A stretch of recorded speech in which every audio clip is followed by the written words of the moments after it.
Dear colleagues, I'm pleased to welcome you to this special half-day symposium entitled Teaching Controversial Issues in Citizenship Education, Insights from Israel.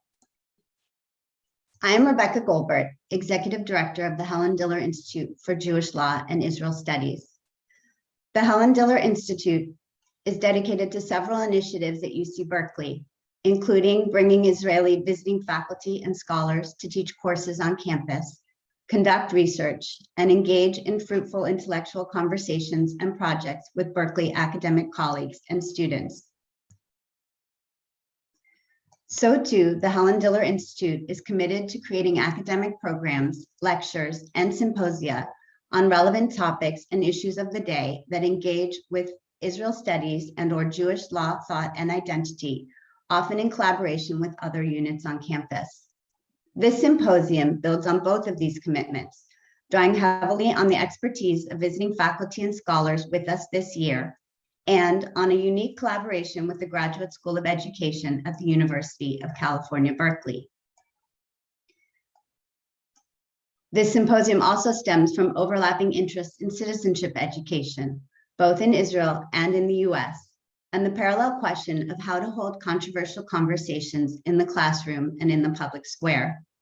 The symposium explores these theoretical, methodological, and pedagogical questions and draws insights from the Israeli context to examine these issues of civic dialogue and belonging in a comparative light.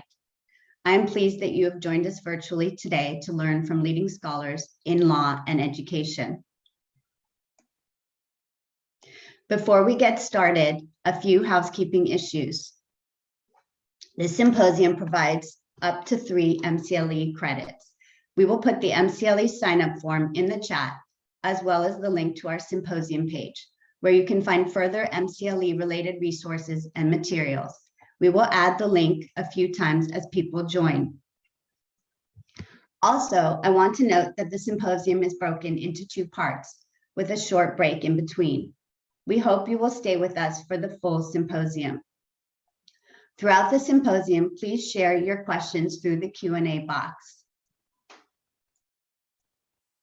Now, I have the pleasure to introduce our first speakers in the symposium. We will begin with a keynote by Dean Diana Hess on controversial issues in the classroom. Diana Hess is the Karen A. Falk Distinguished Chair of Education and Dean of the School of Education at the University of Wisconsin-Madison. She joins us virtually today, and we hope that we will be able to bring her physically to campus in the near future. Following Diana Hess, we will take a moment for Q&A. Then Hanan Alexander will build on her talk with the topic of controversial issues in citizenship education. Hanan Alexander is Professor of Philosophy of Education and immediate past Dean of the Faculty of Education at the University of Haifa. He is also currently the Koret Visiting Professor of Israel Studies at UC Berkeley. Before we turn to the presentations of Professors Hess and Alexander, I want to introduce Chris Edley, Interim Dean of the Graduate School of Education at UC Berkeley, to say a few words. He is also the Honorable William H. Orrick Jr., Distinguished Professor of Law, and former Dean of Berkeley Law. His affiliation with the Helen Diller Institute goes back 10 years to the founding of our institute, with his essential support and encouragement. Please welcome Dean Edley. Thank you very much, Rebecca. I'm just going to spend a few seconds explaining why this topic is so important from the perspective of a school of education as well as a law school. Quite simply put, there are many in the United States who I think quite appropriately are concerned with the state of our democracy, the rise of certain forms of intolerance, and would like to do something about it. But most people, I think, are puzzled about what that might be. From my current perch, one issue is civic education. That is to say, in K-12 and undergraduate settings, is there anything that we can do, presumably through civic education, that would help strengthen our democracy going forward? What are the principles that should guide the way instruction and community building take place? I'll save my principal remarks until after the panel in the second half of our program, but I just want to note that talking about difficult subjects in a constructive way has always been a problem in democracies. And sometimes we've done better than at other times. It was striking and deeply troubling recently when in the state of Tennessee, there was a series of book burnings, book bans of a graphic novel related to the Holocaust. Similarly, we saw through the last presidential administration here in the United States, leadership from one of the parties that encouraged intolerance of dissent, intolerance related to issues related to diversity and combating discrimination in all of its forms. So, how best to strengthen the values that we like to believe are the bedrock of our civic culture here in the United States? For many obvious reasons, and we will be discussing several of them this morning, we have a lot that can be learned from Israel. Our circumstances are obviously quite different in many respects, yet this fundamental challenge of dealing with differences in a constructive manner is a shared concern. With that, it's really a privilege and honor to be able to pass the microphone, as it were, to Dean Diana Hess of Wisconsin. Diana, thanks so much for being a part of this. Well, thank you so much, Dean Edley. And I'm very appreciative of this symposium and honored to be asked to participate. I'm going to begin talking about democracy and what's happening with democracy in the United States. As Dean Edley just said, there are many people concerned about the state of US democracy, and they're wondering what can be done to improve what's currently going on. We know that democracy in the United States, and quite frankly, in many other nations, is in trouble.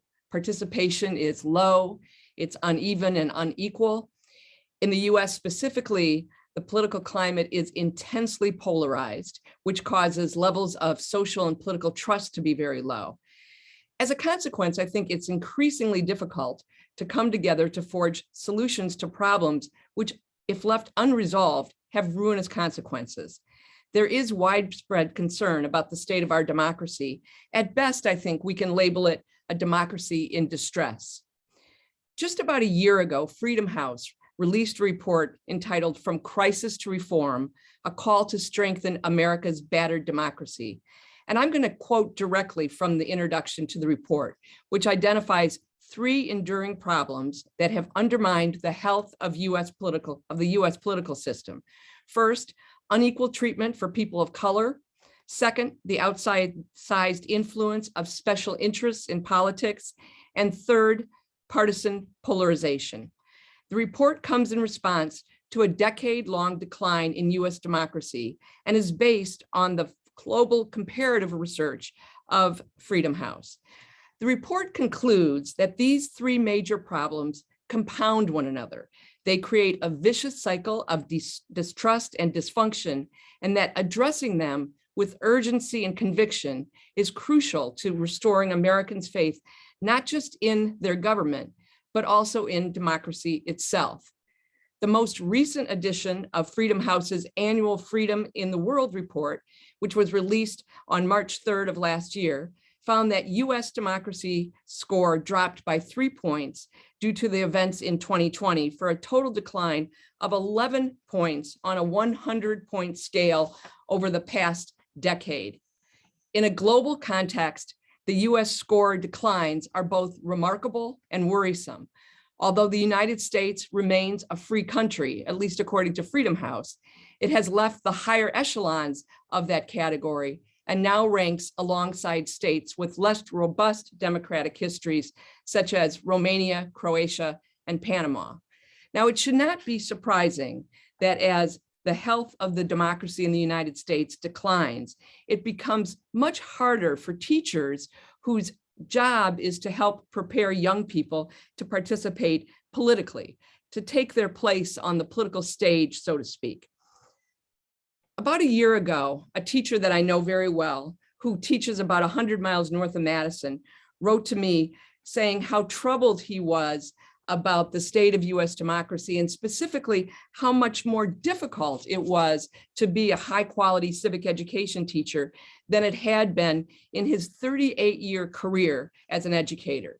He bemoaned the rise of fake news, the lack of civility and increasingly harsh and coarse political speech in the public sphere, and the views of some parents who insist that schools mirror their views rather than ensure that their children are taught how to thoughtfully consider multiple and competing views. Now, that teacher's letter did not surprise me because I am frequently reminded that the relationship between schools and democracy, while typically contested, is extremely controversial now. One way to frame the controversy is with this question: what role should schools play in preparing young people for political life? Now, some would argue that there should be a wall of separation between the schools and the political state, either because schools have too much else to do, or because there's no way for political education to be neutral. And the idea of partisan schools seems fundamentally un-American. If schools put their thumb on the scale one way or another, they are improperly influencing the political system and interfering with students' autonomy. That said, although it's virtually impossible to find people who actually call for partisan schools or schools where students are only taught one monolithic perspective, the rash of anti-history bills that have swept many states in the United States and the rise of book banning in the United States can be interpreted as a move to ensure that schools reflect the dominant ideology in a particular state or community. Now, another answer to the question, what should be the role of schools in preparing young people for political participation, is that the role should primarily focus on teaching content, that we want students to understand the principles and the history and the workings of the political system. This view asserts that students should be learning content to a greater extent than developing the skills or disposition or drive to politically participate. Now, a third view envisions a much more robust role for school, one in which students are explicitly taught and frequently encouraged to participate politically. One approach to this view, what Paula McAvoy and I call the political classroom, defined as a place where students are taught how to thoughtfully consider the question, how should we live together? In the political classroom, students consider this fundamental question by deliberating and making decisions about what we call controversial political issues, the authentic political issues of the day, such as what policies should be enacted to mitigate the effects of climate change. Should we increase or decrease income taxes for the very rich? Should a local school district have school-based police officers? Now, notice that these important and controversial issues are being deliberated, debated, and legislated about in the political sphere. That's what makes them authentic. Now, in high quality civic education, there are many things that need to occur, and I'm not suggesting that teaching young people how to deliberate controversial political issues is the only thing that needs to be done. But what I do believe, and what I think has been reinforced by literally decades of research, is that if students are taught how to talk about highly controversial political issues, especially if they're authentic issues, that students are going to learn important content, that they're going to build important skills, and that they're more likely to participate politically. Now, I think in a time when the United States is so intensely politically polarized, one of the things that we're increasingly learning is that so few people have opportunities to thoughtfully and civilly deliberate with people who have views that are different than their own. And that's one reason why I think schools are a very good venue for doing this kind of political education. So what's the reason for that?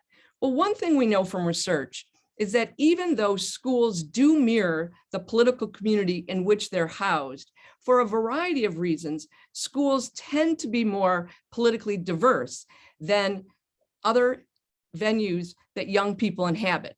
Students are more likely to encounter genuine political diversity at school than they are in their homes, than they probably are in their religious communities, and then they probably are in social media, especially since we know that we are living in filter bubbles where increasingly we encounter views that mirror our own, which causes us to believe that our views are the right views. Let me give you an example of this.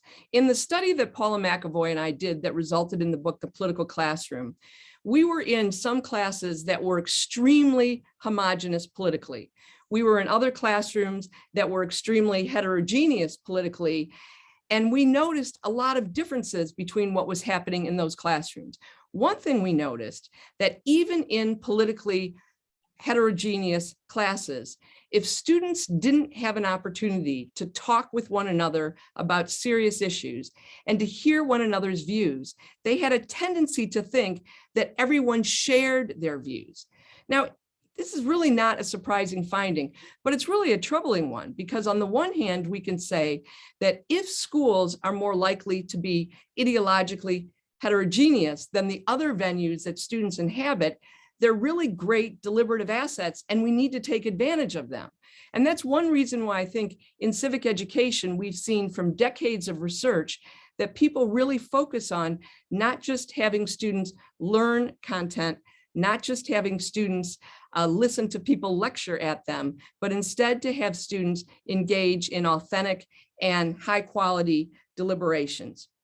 Schools are good venues to do this, not just because they're more ideologically heterogeneous, but because schools have classes where this kind of civic education is a natural fit. In most states in the United States, students are required in high school to take at least one civic education course. It's often called American Government.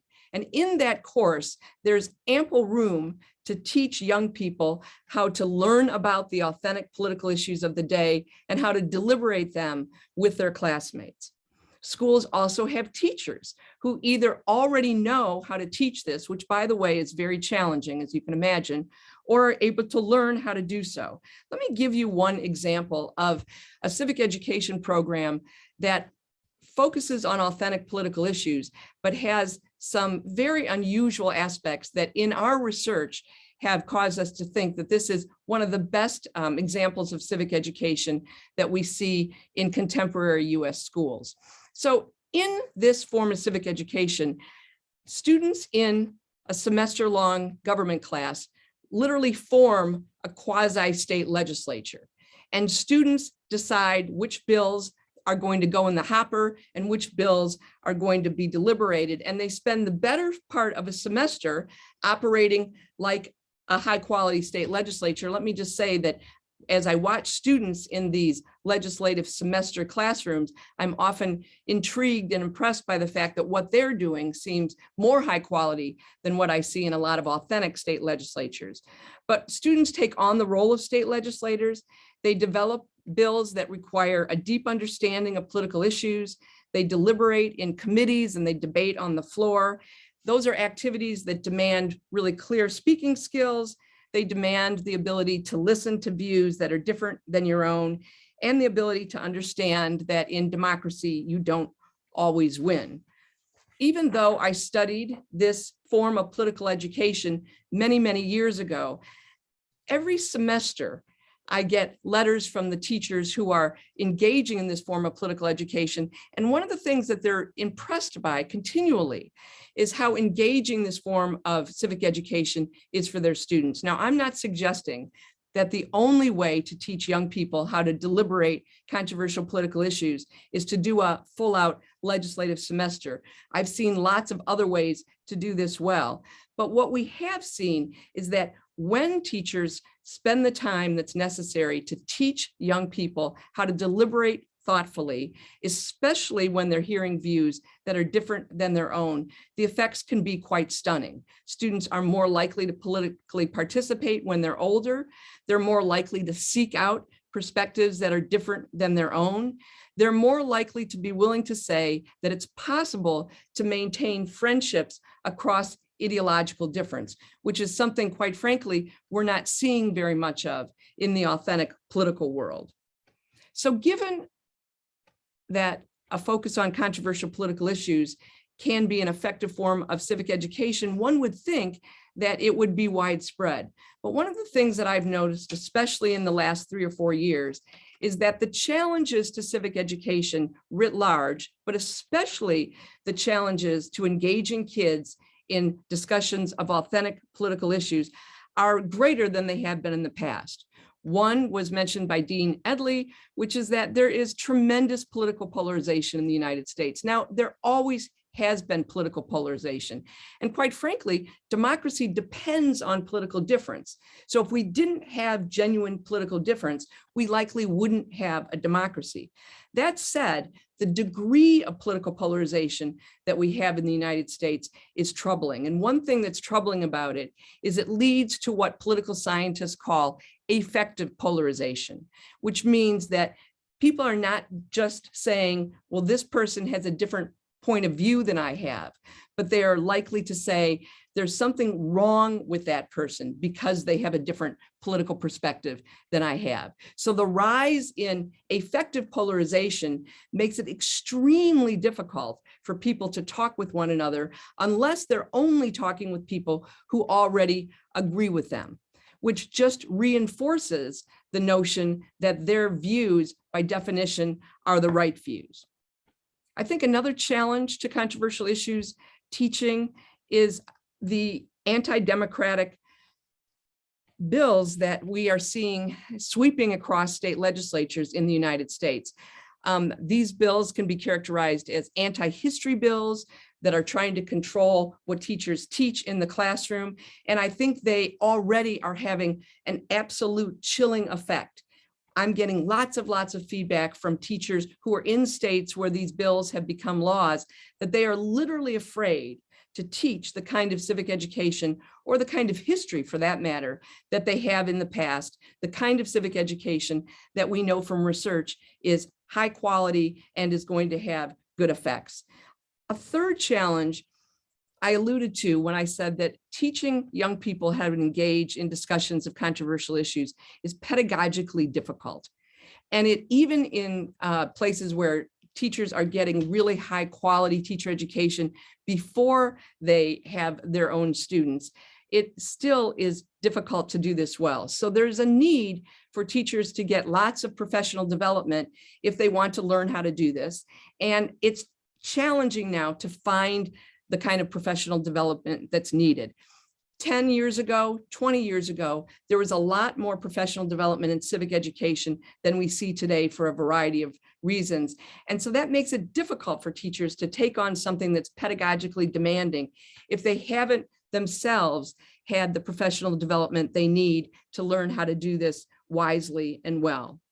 So that brings me to the same question that Dean Edley raised. The question is, so what should we do now? Given the precarious state of US democracy, given the rise in political polarization, given the fact that there are lots of people who want schools to mirror their own views, instead of wanting schools to be places where young people learn how to thoughtfully engage in deliberations with people with differing points of view, I think it's important to consider doing things that are different than what we might have suggested 10 years ago. One thing I think we need to do is be much more concerned about equal access to civic education. Now, I'm not suggesting that this hasn't been a concern in the field for a long time, but what we know in the United States is that there are some students who are getting very high quality civic education, and it's making an incredible difference in terms of their ability to thoughtfully participate politically and their desire to want to do that to begin with. But there are other students who are getting either very little political education, civic education, or none at all, but they're getting forms of civic education that are inauthentic, that are often dumbed down, and quite frankly, that are often just boring, which is really a shame, because one of the things we've learned from decades of research in civic education is that when it's high quality, it can be extremely engaging. So it's not only that students are learning things that they need to learn, but in the classes that Paula McAvoy and I studied in the political classroom research, one of the things we found is that in those really high quality classes, students were incredibly engaged. They often reported that that was the favorite class that they had the entire day. In this legislative semester, for example, one of the things that happens is that students develop these ideas for bills that they put in the hopper. And there is a day about 3 weeks into the semester when students come to school early to get their bills first into the hopper, which is an amazing indication of engagement, something that we typically, I think, don't see in contemporary US schools. So I think we really do need to be much more concerned about equal access to high quality education than we've been in the past. I think we need to double down on the need to really focus on deliberation and the need to teach in schools what we are not seeing being taught or practiced in the community outside of schools, which is authentic deliberation with people who disagree with us, and more importantly, maintaining friendships across disagreement.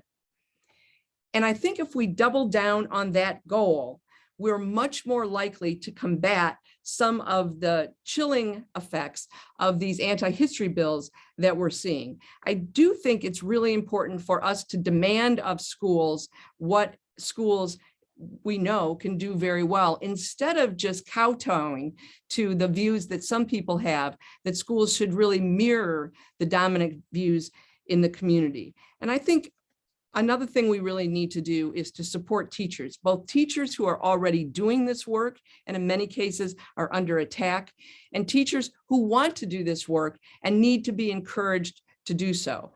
One of the things that Paula McAvoy and I learned in the political classroom study is that teachers who are engaged in high quality civic education don't see themselves as martyrs. They don't see themselves as victims. They often are people who are very politically engaged in their local communities. They've gone into this kind of work because they literally see themselves as democracy workers.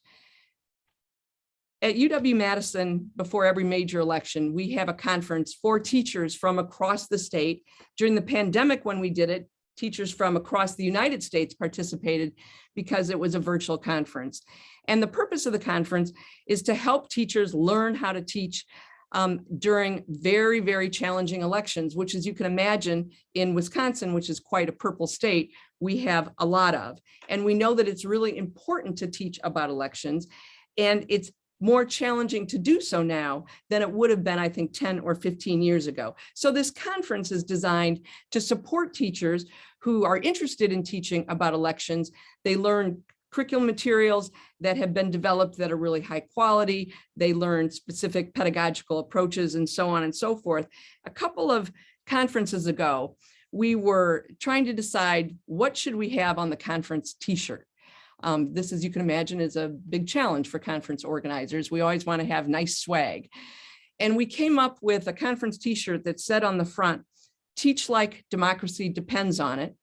And on the back, it said, "Because it does."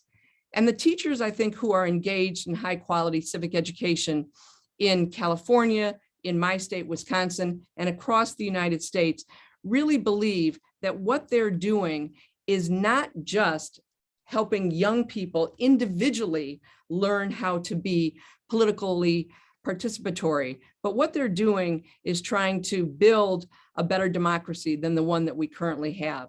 And I think we need to support teachers in that work, and in communities when that's not happening, we need to demand it of our schools. So I'll end there. I know there's some time now for some questions, and I invite any questions that you have, or in particular, any criticisms that you have. So Rebecca, I think I turn it over to you now, right? Yes, and we do have some questions that are coming in. So I'll start with a question that has come up about the California context and the ethnic studies curriculum debate that was going on here, and whether you have some insight on that question, how it might have been addressed, perhaps differently, and the issues that were involved there. Thanks, Rebecca. I am not an expert in that controversy. I've certainly read about it because it's gotten a lot of attention, and I'm very interested in it because I'm very interested in ethnic studies classes. I think one of the challenges with ethnic studies classes is they're often perceived as being highly partisan. And yet we know in high quality ethnic studies classes, that is not the case. So my sense is that the best way to make a case for high quality ethnic studies classes is to help people understand what's actually happening in those classes. Because I think there's a lot of views about what people think is happening in those classes that are really quite uninformed. This reminds me a lot of the controversy that we're seeing across the United States with critical race theory. You know, apparently there are a lot of legislators who believe that teachers in K-12 schools across the United States are teaching their students about critical race theory, which quite frankly is just not empirically warrantable. That is not happening. And so it's been very interesting to try to figure out, you know, why is it that legislators are spending so much time trying to pass bills telling teachers not to do something that they're already not doing? And I think that, you know, many times that these bills really don't have anything to do with what specifically people think they're about. They don't have anything to do with critical race theory.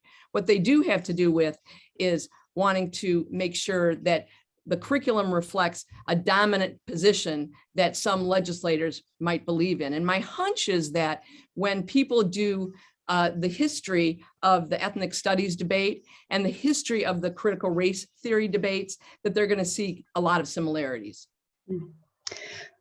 So as you've been talking, you've used the term high quality, political education or civics education, and here too, sort of high quality ethnic studies. So can you dig in a little more and explain what you mean by what's high quality and what's not high quality? Right. So I think there's quite a bit of agreement among civic education researchers that high quality civic education has a number of components. One is that students do learn a lot of important content. And I'm not talking about memorizing factoids. You know, one of the things that I'm really distressed by is that in a number of states, students are required to pass the citizenship test in order to graduate from high school. And I think that's a terrible mistake, because I think you can memorize answers to 100 questions without engaging in any kind of high quality civic education. Quite ironically, here in the state of Wisconsin, we're one of the few states where schools are not required to teach civic education in a separate course in high school. And yet we do have the requirement that students must take the citizenship test, which would be kind of like requiring students to pass a swimming test in a school without a pool. It kind of makes no sense. So I think that high quality civic education involves learning really challenging, difficult content that involves a lot of critical thinking. It's not memorizing a lot of purely factual information. So that's one distinction. A second is that high quality civic education is extremely active, that students are learning how to do what they need to do to politically participate. So they're learning how to make thoughtful decisions about elections. They're learning how to, as I've said, deliberate controversial political issues. In high quality civic education, we often see robust simulations. So for example, one of the things that I have done a lot of in my career is helping people learn how to teach about legal and constitutional issues. And one of the ways that that's done in high quality civic education is through mock trials and moot courts. So simulations like the legislative semester that I described earlier are really good ways of helping students both develop the skills that they need to develop and to build content that they need to build. High quality service learning can often be a component of great civic education. So I think we do have a pretty solid agreement of what good civic education looks like. I think one of the things that we really need to focus on is the difference between teaching students how to think and teaching students what to think.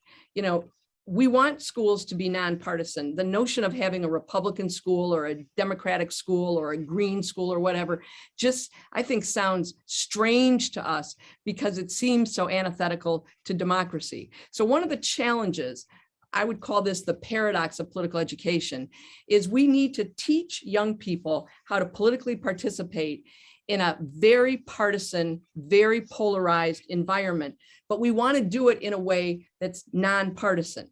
That doesn't mean that students don't take positions on issues in high quality civic education, but I think it's really important to make sure that students believe that the classroom is a fair space where they're not being encouraged to think a particular way. So I wanted to ask you a little bit, coming from a background in alternative dispute resolution and conflict resolution, where that might fit in this picture as well. And given that the skills to engage in controversial issues, which can be emotionally charged, sort of how do you also teach not the content skills necessarily, but those practical skills for how to engage in a conversation and resolve conflict along the way? And there's a separate question that came in that is a little different, but maybe also overlaps, which I think has to do with the social emotional aspects of this as well. If we're asking students to engage in sometimes emotionally charged questions, sort of, is there that social emotional training as well? So they're sort of similar and related. Yeah, those are wonderful questions. I think there are some similarities between conflict resolution and controversial issues discussions.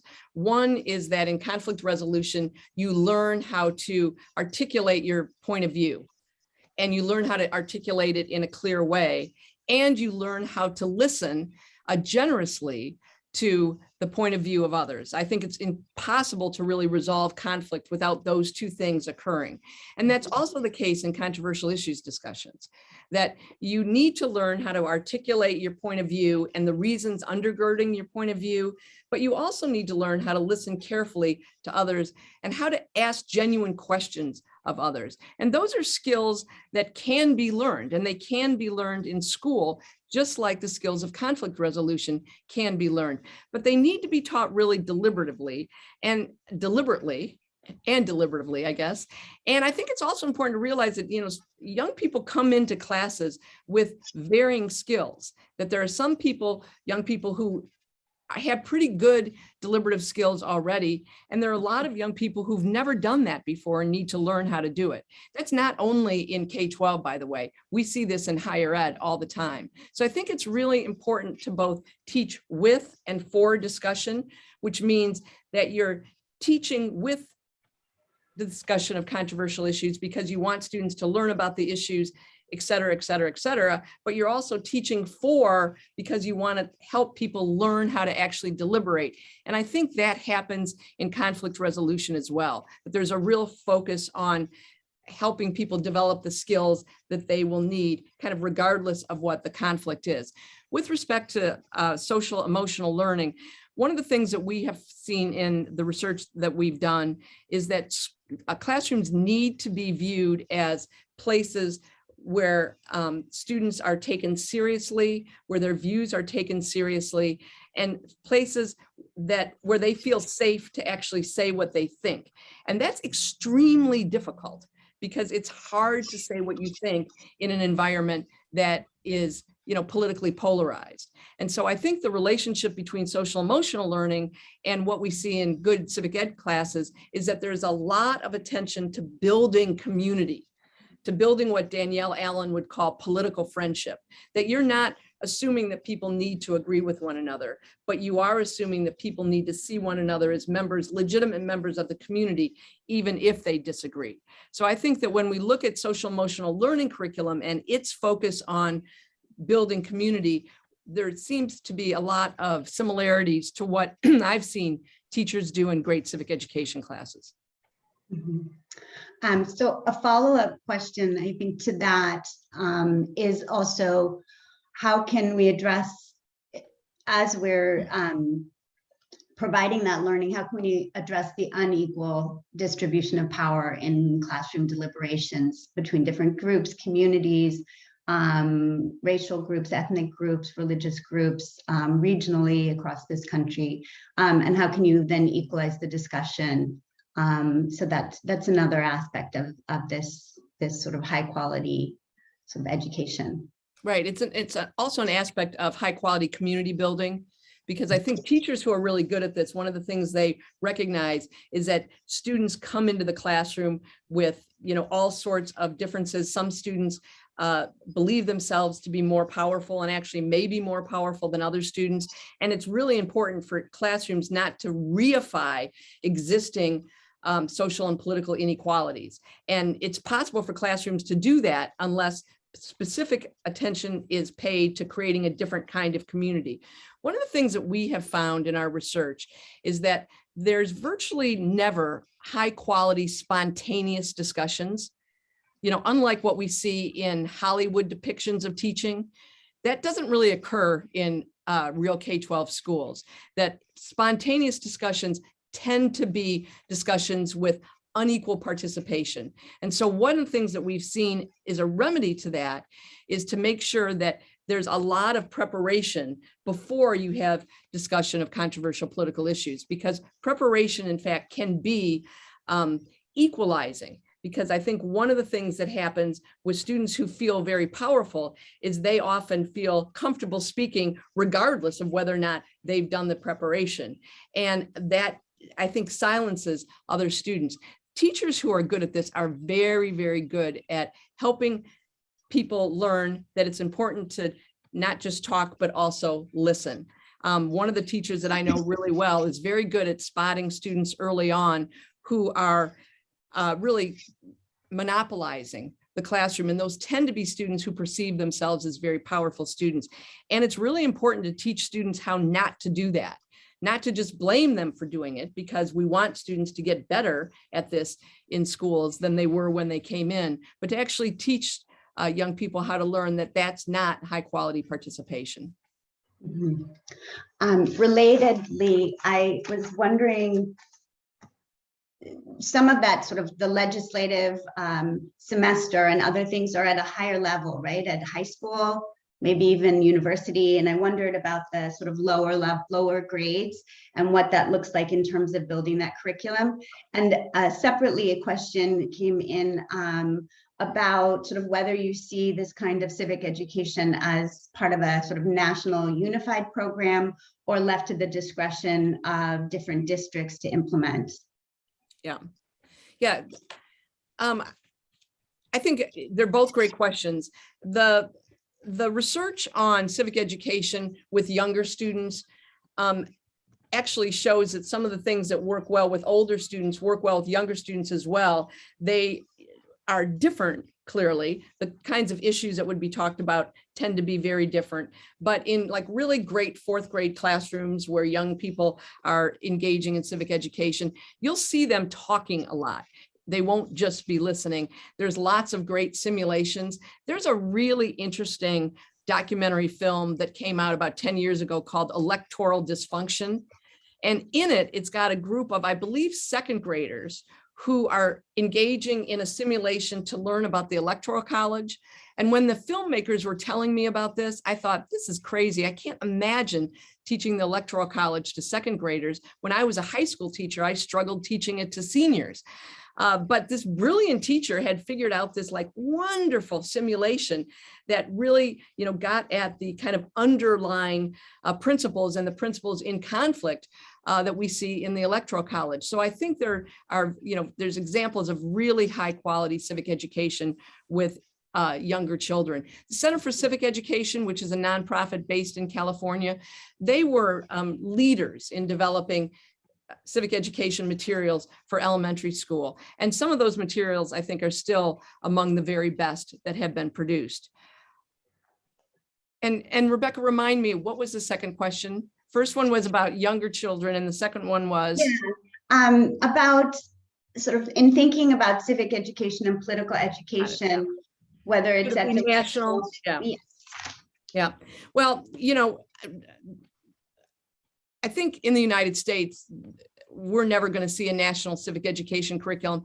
we don't see national hardly any curriculum in the United States, right? That's just not how this country rolls with respect to curriculum, even though there are a lot of similarities when you go into schools from state to state. But, civic education, for the most part, both the requirements for it and standards for what should be in the curriculum, those are created at the state level in many states, and in other states that are really local control states. That's the case here in Wisconsin. We have over 400 school districts in a very tiny state. And those 400 school districts are all creating curriculum, which, in some ways is just crazy, right? It would make a lot more sense to have, really great state curriculum. But I think in some parts of this country, local control is really where it's at. I think regardless of whether the curriculum is developed locally or by the state or by national organizations, what we want is really good curriculum that teachers can use. Because I think one of the problems with civic education is that if teachers don't have really high quality curriculum, they've got to invent it themselves. And there's a big difference between being a professional curriculum writer and being a teacher. Teachers are good at developing lessons for sure, but I've been in teacher education for years. We don't teach teachers how to be professional curriculum writers, and we shouldn't demand that of them either. Mm-hmm. Mm-hmm. So I wanted to then ask you a great question about digital age and the rise of social media and how that changes the way we think about civics education. Yeah. So that's a wonderful question. I mean, certainly the rise of social media is having a dramatic effect on not just young people, but adults as well. And I think it's really influenced how young people think about politics. I think one of the challenges with social media is that, as I said before, it's very easy to get into a filter bubble where you're only encountering views that are similar to your own. And I think another challenge is that a lot of the information that's coming at people is bogus information. So I think what we need to do in civic education now that we didn't need to do as much 30 years ago is help young people figure out what information is warranted and what is not. Sam Weinberg at Stanford has got a wonderful project on this, where they've developed curriculum that helps teachers teach young people how to navigate the media that they're encountering. And Joe Kahn, who's at University of California, Riverside, is probably the preeminent scholar in the country who's focused on how social media affects young people and what civic educators can do to have social media be a tool for the good and not be a tool that is in fact anti-democratic. So in your own state, you've got some wonderful resources. Mm-hmm. So we also have a question about sort of moral thinking and political thinking and their relationship and how to avoid moral relativism in political and civic education. I think there's a huge relationship between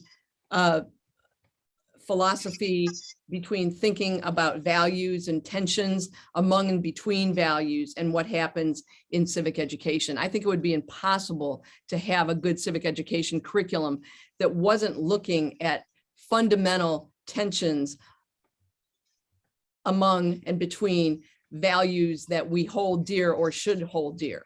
And I think that it's really important for schools to stand up for core democratic values. And, that's is a matter of obviously great controversy because there are real differences of opinion about what the core of democracy should be. But for example, the idea that it's important that everybody have the right to politically participate, that should not be a partisan point. The point that it's really important to be exposed to multiple and competing views, that shouldn't be a partisan point, right? That should be at the very heart of democracy. So one of the challenges I think that teachers have is how to make sure that they are making a distinction between what is it that the school stands for, what is it that is, part and parcel of their classroom that is going to be taught and is not a matter of controversy. For example, it's not a matter of controversy that all students should be treated with respect in the classroom. And I think we really need to hold firm to those things. At the same time, recognize that there are lots of genuine controversies and students need experience with those. And I think that's, easier said than done.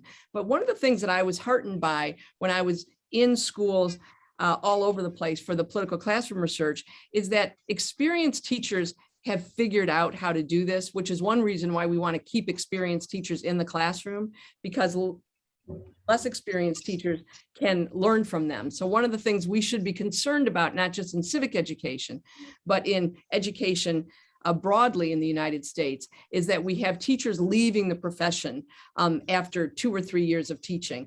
And anybody who's actually been a K-12 teacher knows that, it takes longer than that to become a really excellent teacher. Doesn't mean that you can't be great right out of the box, but these really challenging values tensions are ones that we see teachers with more experience having, making better decisions about. One question, for example, is always, should teachers share their own political views with students during discussions of controversial political issues? And this is a question I've been thinking about since I started teaching high school a long time ago. And one of the things we learned from our political classroom research is not that it doesn't matter what decision that teachers make, but that there are teachers who are great civic education teachers who share their views. And there are teachers who are great civic education teachers who don't share their views. But there weren't teachers who were great civic education teachers whose students thought the teacher was trying to convince them that the teacher's views were the ones that should be adopted. So I think it's possible to share your views without students thinking that. So there's another great question, and maybe we'll take this as our last question for this part of the session, about thinking about other disciplines, other parts of the curriculum outside of the civic education's curriculum, and where these kinds of political education questions and deliberations, what role they should be playing across the curriculum in math, science, elsewhere. Yeah, it's a great question. I think a lot of civic education occurs in civic education classes, but a lot of civic education can occur in other classes as well. In particular, science.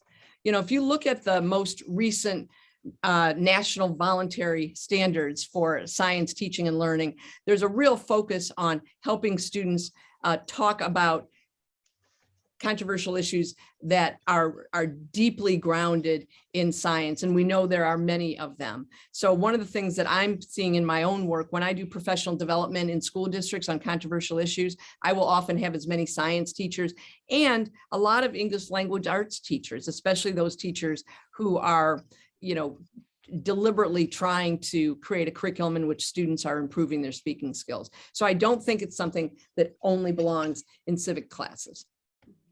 Great, thank you very much. So we're going to ask Hanan to join now and give his talk.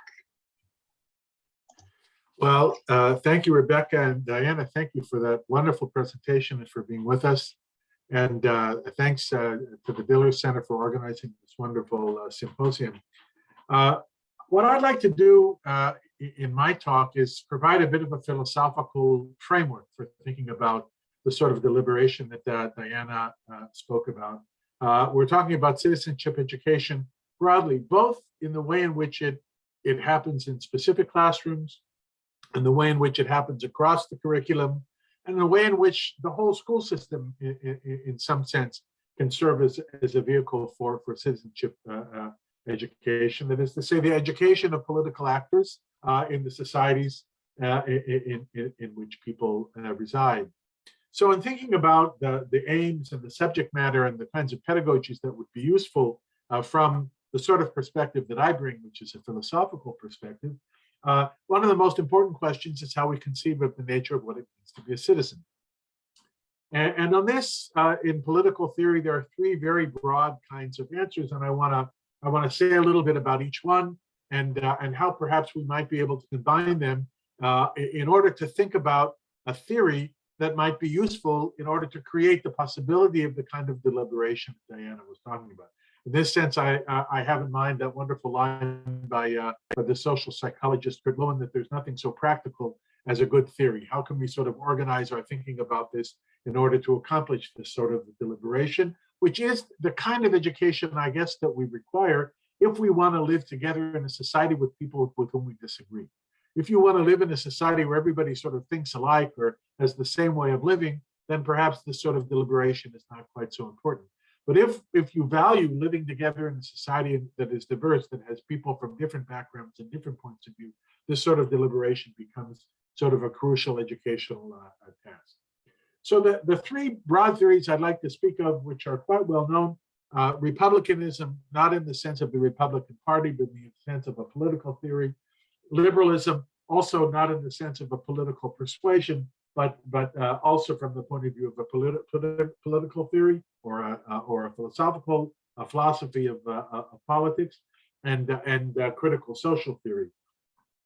So from the Republican point of view, citizenship involves belonging to a particular group.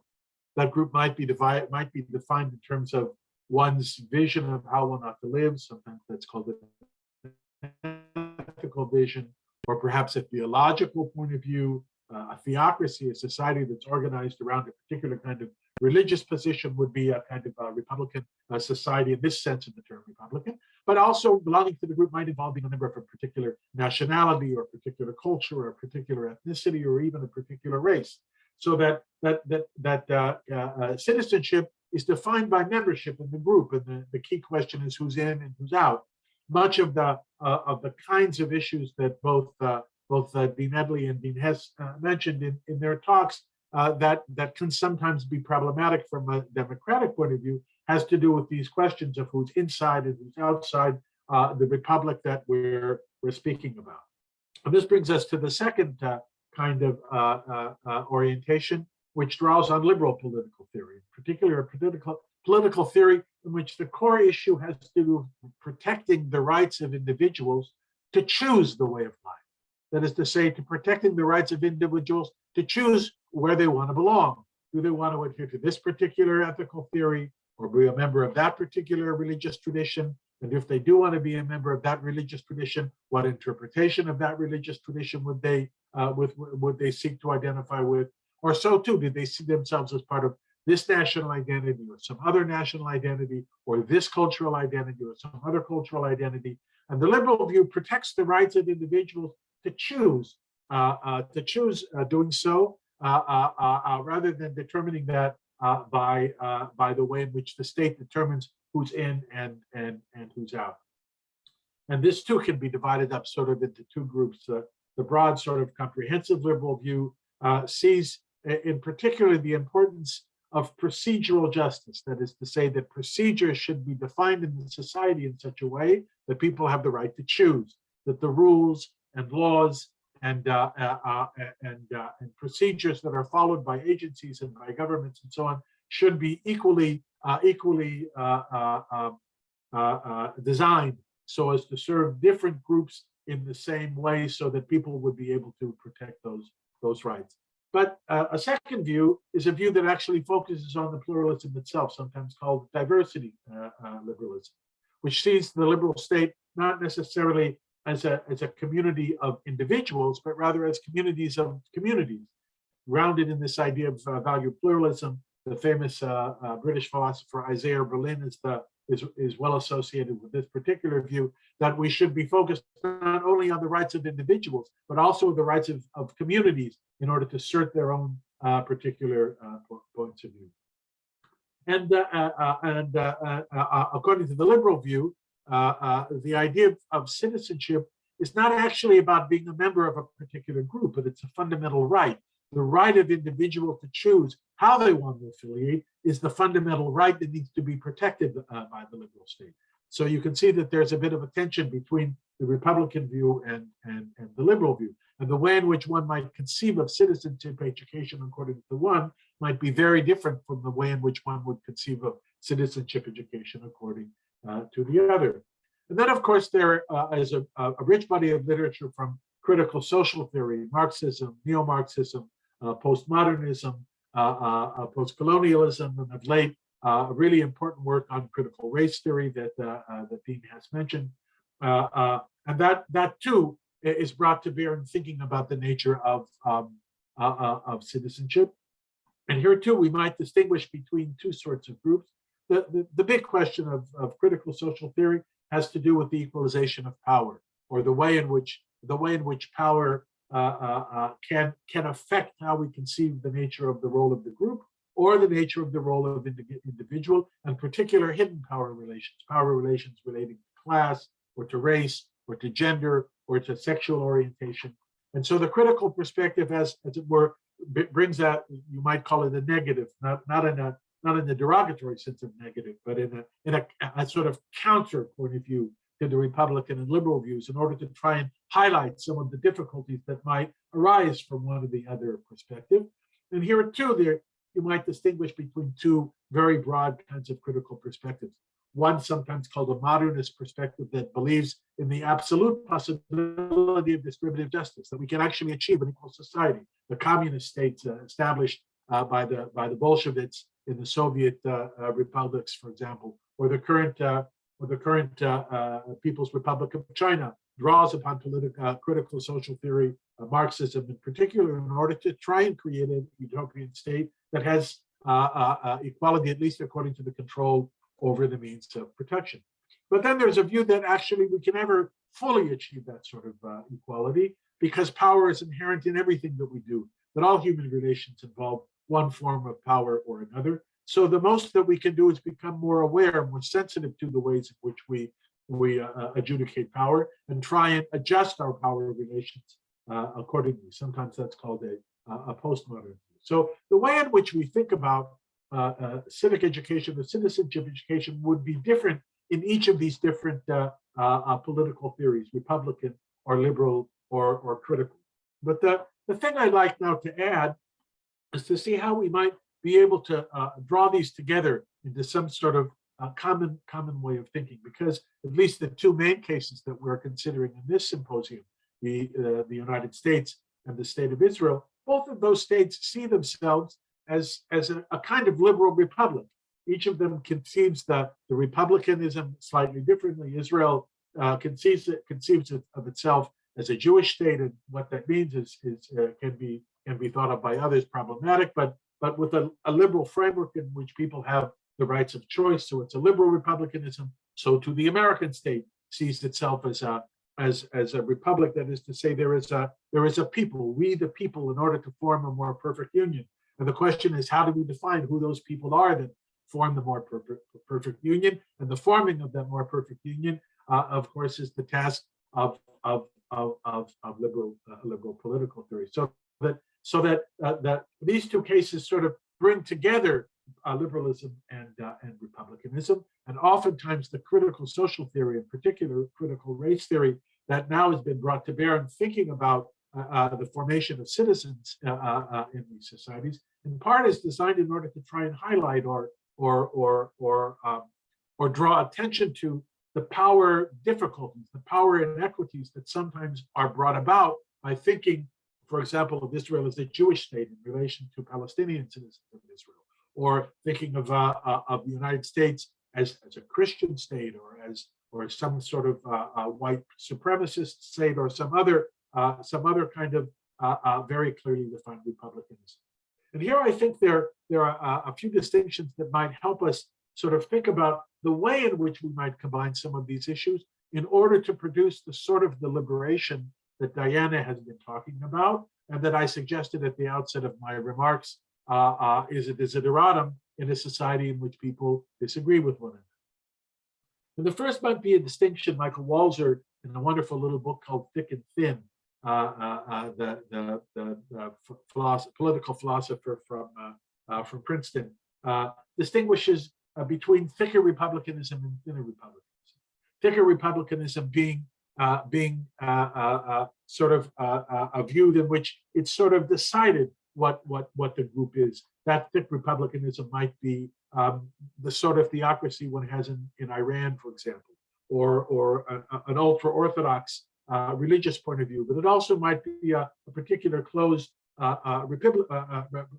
political or political ideological point of view. And here in this respect, to the extent that a Republican position is what you might call thicker, the kind of pedagogy is going to tend to be more didactic and closed because the issues are already decided. In such a situation, it becomes more difficult to have a kind of deliberation because they're the sort of so-called education that would be called for would be a kind of transmission. But if that identification is not as fully defined, it's not as thick, but is more porous, to use Walzer's term, is somewhat thinner, that's when we maybe have the possibility of deliberating what is the nature of this identity, what is the nature of American identity or of Jewish identity, how do we define the nature of that of the group for whom we're trying to define the liberal state. So the distinction between thick and thin is one that might be useful in thinking about sort of the nature of the group that defines the political community for which this sort of citizenship education is functioning. So too in the question of citizenship education in relation to identification with the liberal state. Here, my late friend Terry McLaughlin made a famous distinction between what he called maximal and minimal citizenship education. To what degree do we want to promote a maximal identification with the liberal state, and to what extent is our identification with the liberal state a little bit thinner? To the extent that the identification with that liberal state is maximal, there's less opportunity for deliberation and debate because important issues are already decided. But to the extent that the liberal state is more porous, is more minimal, in which we have the procedural mechanics that we're speaking about, but not necessarily determining what the outcomes ought to be, there we have the possibility of broader deliberation. And so too when it comes to critical theory and drawing attention to power relations and some of the difficulties of unequal power relations. One of the questions that was brought up in the Q&A on Diana's talk addressed that. So here too, we can distinguish between those ways of thinking that are, you might call them more absolutist, or more determined, where so for example, the People's Republic of China, where it's actually decided how we go about negotiating these power relations. But a more proximate or approximate approach, one that is aware of the possibility that we might not be able to determine this in some sort of absolute way. That might raise critical questions which make the possibility for deliberation more useful. So that what I'm suggesting is that we might want to be thinking about the nature of citizenship education in the frame of a liberal republicanism, a republicanism that is thinner rather than thicker, or that seeks a kind of balance between the two, a liberalism that is not fully maximal, that leaves open the possibility of raising questions and challenging even the tenets of liberal democracy, which some people seek to raise, and so to a critical social theory, which is approximate as opposed to absolute, which recognizes the importance of raising issues of power, but also recognizes that we can never fully adjudicate power relations, that power relations are somehow embedded in the human condition. And so in any combination of republicanism and liberalism, there are going to be issues of power that we need to discuss. There is, in this respect, no possibility of a fully utopian society in which those sorts of equalities are fully adjudicated. So I'm suggesting a sort of balanced approach, a theory which draws together a liberal republicanism that is thinner rather than thicker, that is more minimal rather than more maximal, and that is more approximate rather than more absolute. I want to give a couple of examples to talk about how these distinctions might be useful, and then I want to sort of draw it to a close with sort of a way in which I've tried to frame this liberal republicanism that takes account of criticism in a pedagogic theory that I refer to as the pedagogy of difference. So I want to take maybe two examples for the purpose of our discussion.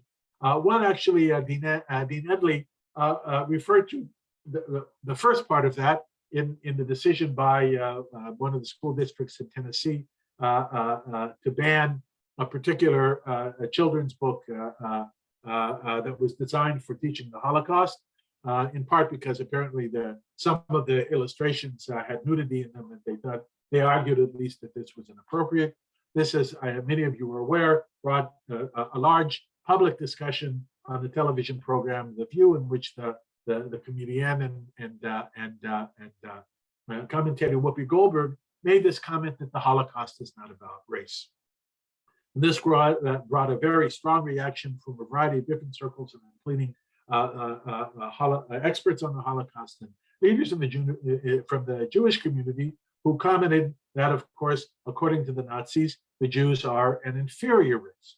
And so Goldberg apologized and sort of was, as it were, brought to heel, and as she stated in her apology, stood corrected.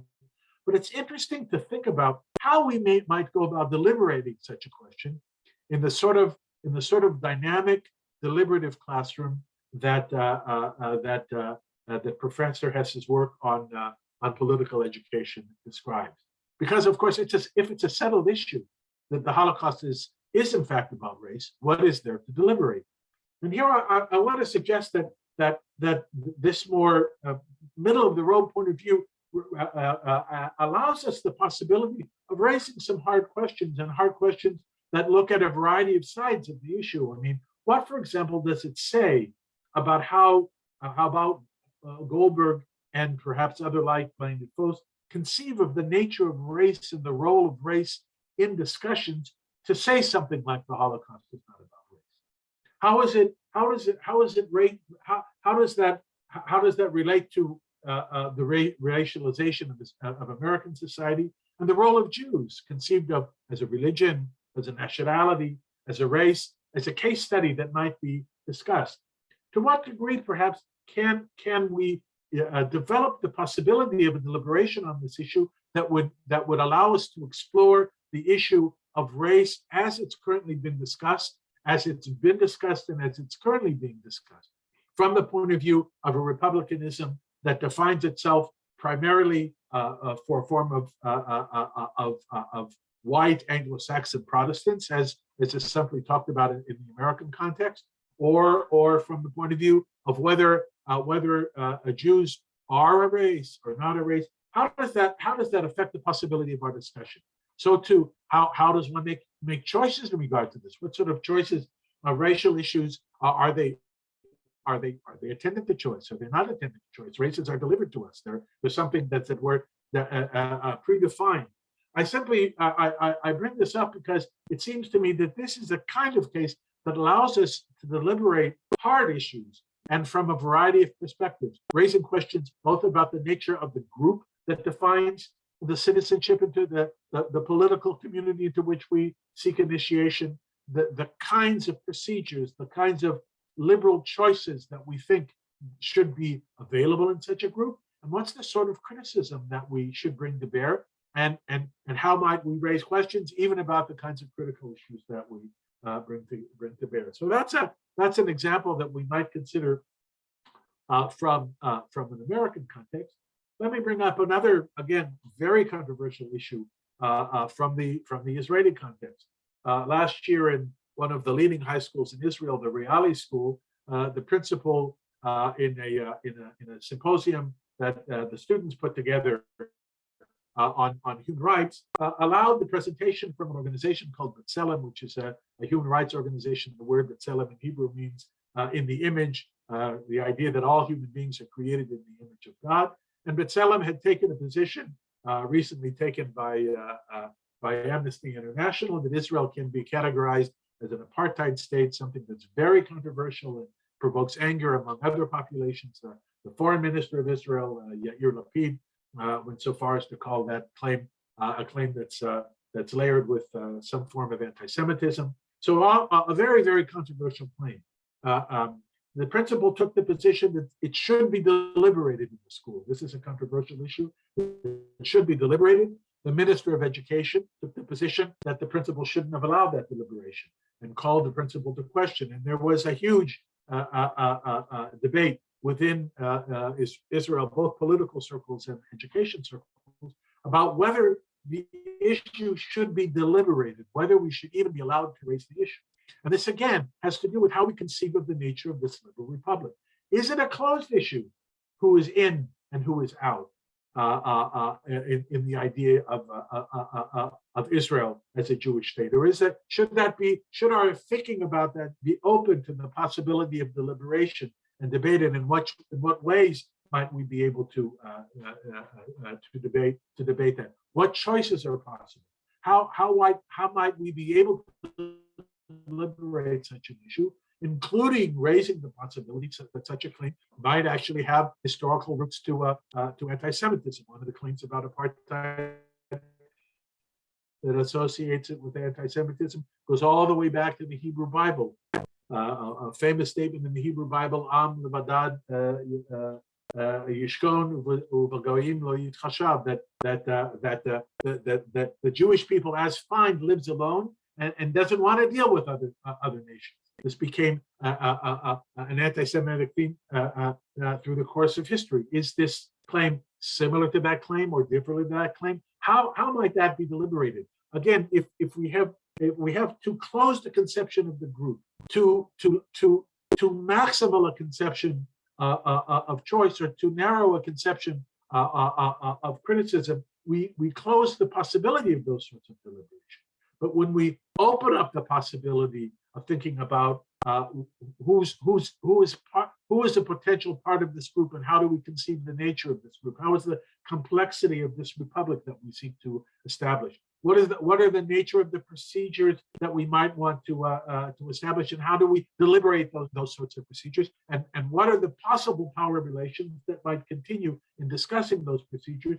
It opens up the possibility of a discussion even about an issue as controversial in the Israeli context as the question of apartheid. So those are two examples in which this sort of moderate theory, this sort of attempt to try and create a balanced point of view might be useful. So I'd like to now draw it to a close by thinking about sort of three basic principles that I think are important in conceiving how we might translate this broader political theory into an educational context in work that I've called in my book on reimagining liberal education, pedagogy of difference. And the first idea is that it's important to educate youngsters in a particular point of view. In order to be able to engage in a conversation, one has to have a particular point of view. And one of the questions that is important to ask is, what are the contours? What's the nature of that point of view? What's the nature of such a worldview that youngsters might be educated in? And here I want to suggest the use of a term I called intelligent worldviews. Sometimes I call them intelligent spiritualities. Intelligent worldviews, I take the term from a wonderful little book by Nell Noddings called Education for Intelligent Belief and Unbelief. My teacher Nell in that book has this wonderful line that intelligent believers and unbelievers have more in common with one another than they have in common with unintelligent believers and unbelievers. I think this is true in a religious context, which she was writing about religious education, but I think it's also true in the political context. And the question is, what is it that the intelligent believers and unbelievers have in common with one another? And I want to suggest it's a willingness to engage one another in debate, a worldview that's willing to engage deliberation and discussion with views that may be different than theirs, a view that's open. In this respect, I call this, if we're thinking about a definition of a Republican, a definition of the Republic and republicanism, I refer to this as it's a thinner rather than a thicker sense of what that worldview is. I call that an intelligent worldview. And the question is, how do we go about educating? And the one thing I want to suggest is that it's entirely legitimate and even important to educate in a particular point of view. This is in the American context a little bit more complex because American state public schools bring in young people that have a variety of points of view.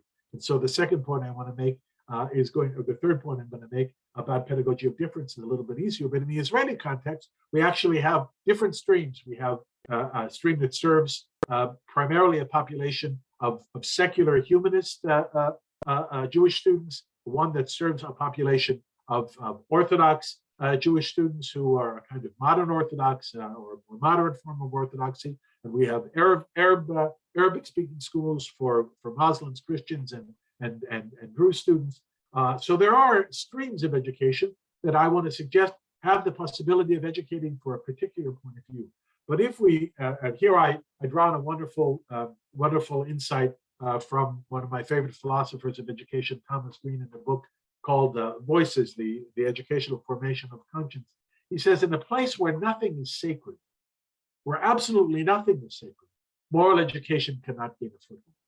So the idea that educating in a particular point of view, where something is sacred, I refer to this with my colleague Miriam Ben Peretz, my late colleague Miriam Ben Peretz, as pedagogy of the sacred, the idea of initiation into a particular value that something should be sanctified, something should be important, even if we're going to raise questions about it, even if we're going to draw attention to it, even if we're going to criticize it in terms of the way in which it might reflect certain kinds of power relations, it creates the possibility of a basis upon which to begin to raise those questions. But if one is only educated in a particular point of view, if one is only taught in a particular stream or a particular point of view, then we run the possibility of a kind of thick or maximal form of education that ends up leaving the possibility of deliberation, debate on the sidelines. So here I suggest that in addition to initiation into a particular worldview, it's very important that youngsters have the opportunity of learning in and learning from and about a variety of other points of view that are different, even contradictory, even in conflict with their own point of view. Whether this has to do with alternative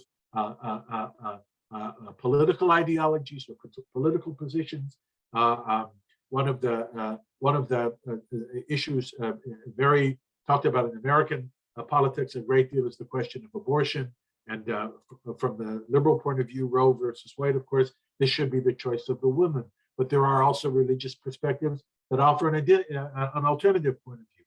The position of the Catholic Church, for example, that a child becomes a human being at the very point of conception, and so any abortion would be to take a human life.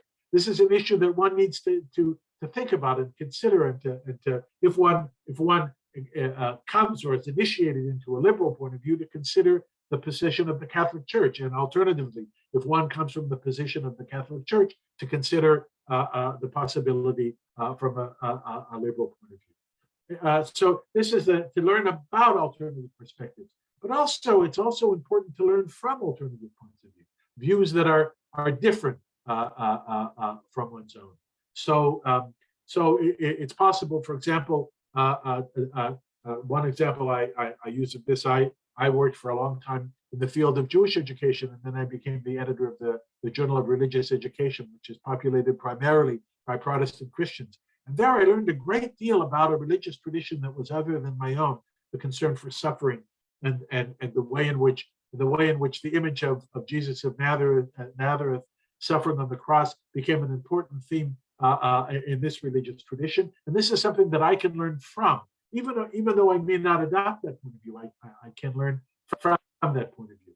So I'm suggesting that these three ideas, initiation into an intelligent worldview, that is to say, one that's willing to engage others in dialogue, that this is I call this pedagogy of the sacred, is an important part of this discussion, but also that we should initiate youngsters or allow them or expose them to alternatives, both to learn about them and to learn from them.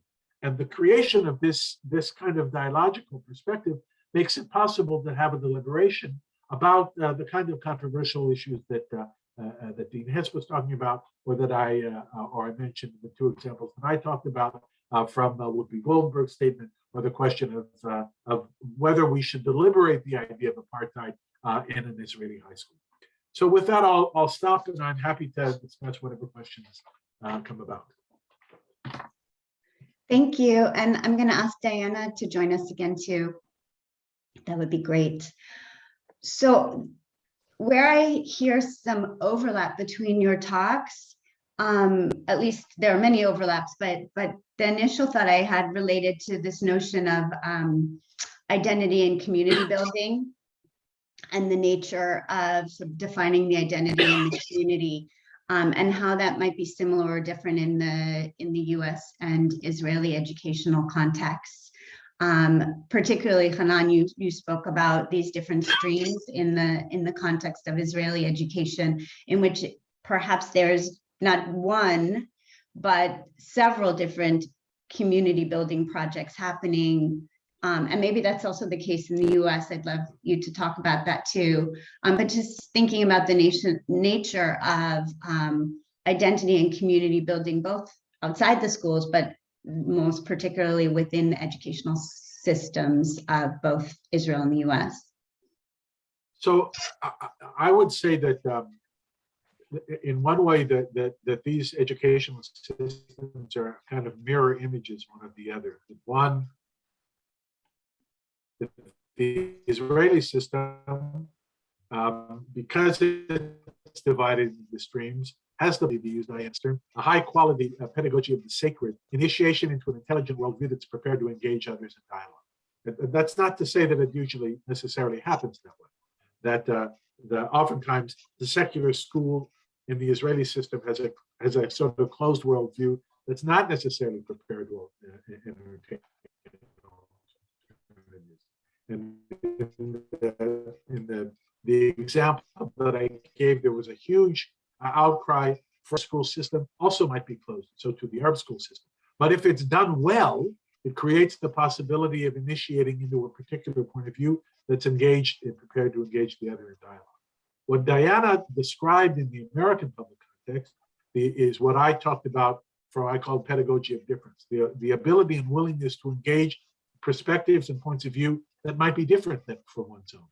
That in order to create this wonderful idea of political friendship, the idea that I can be friends with and colleagues with people whose views are not the same as mine, that we can share a common civic culture and live together in one society, even though we have differences.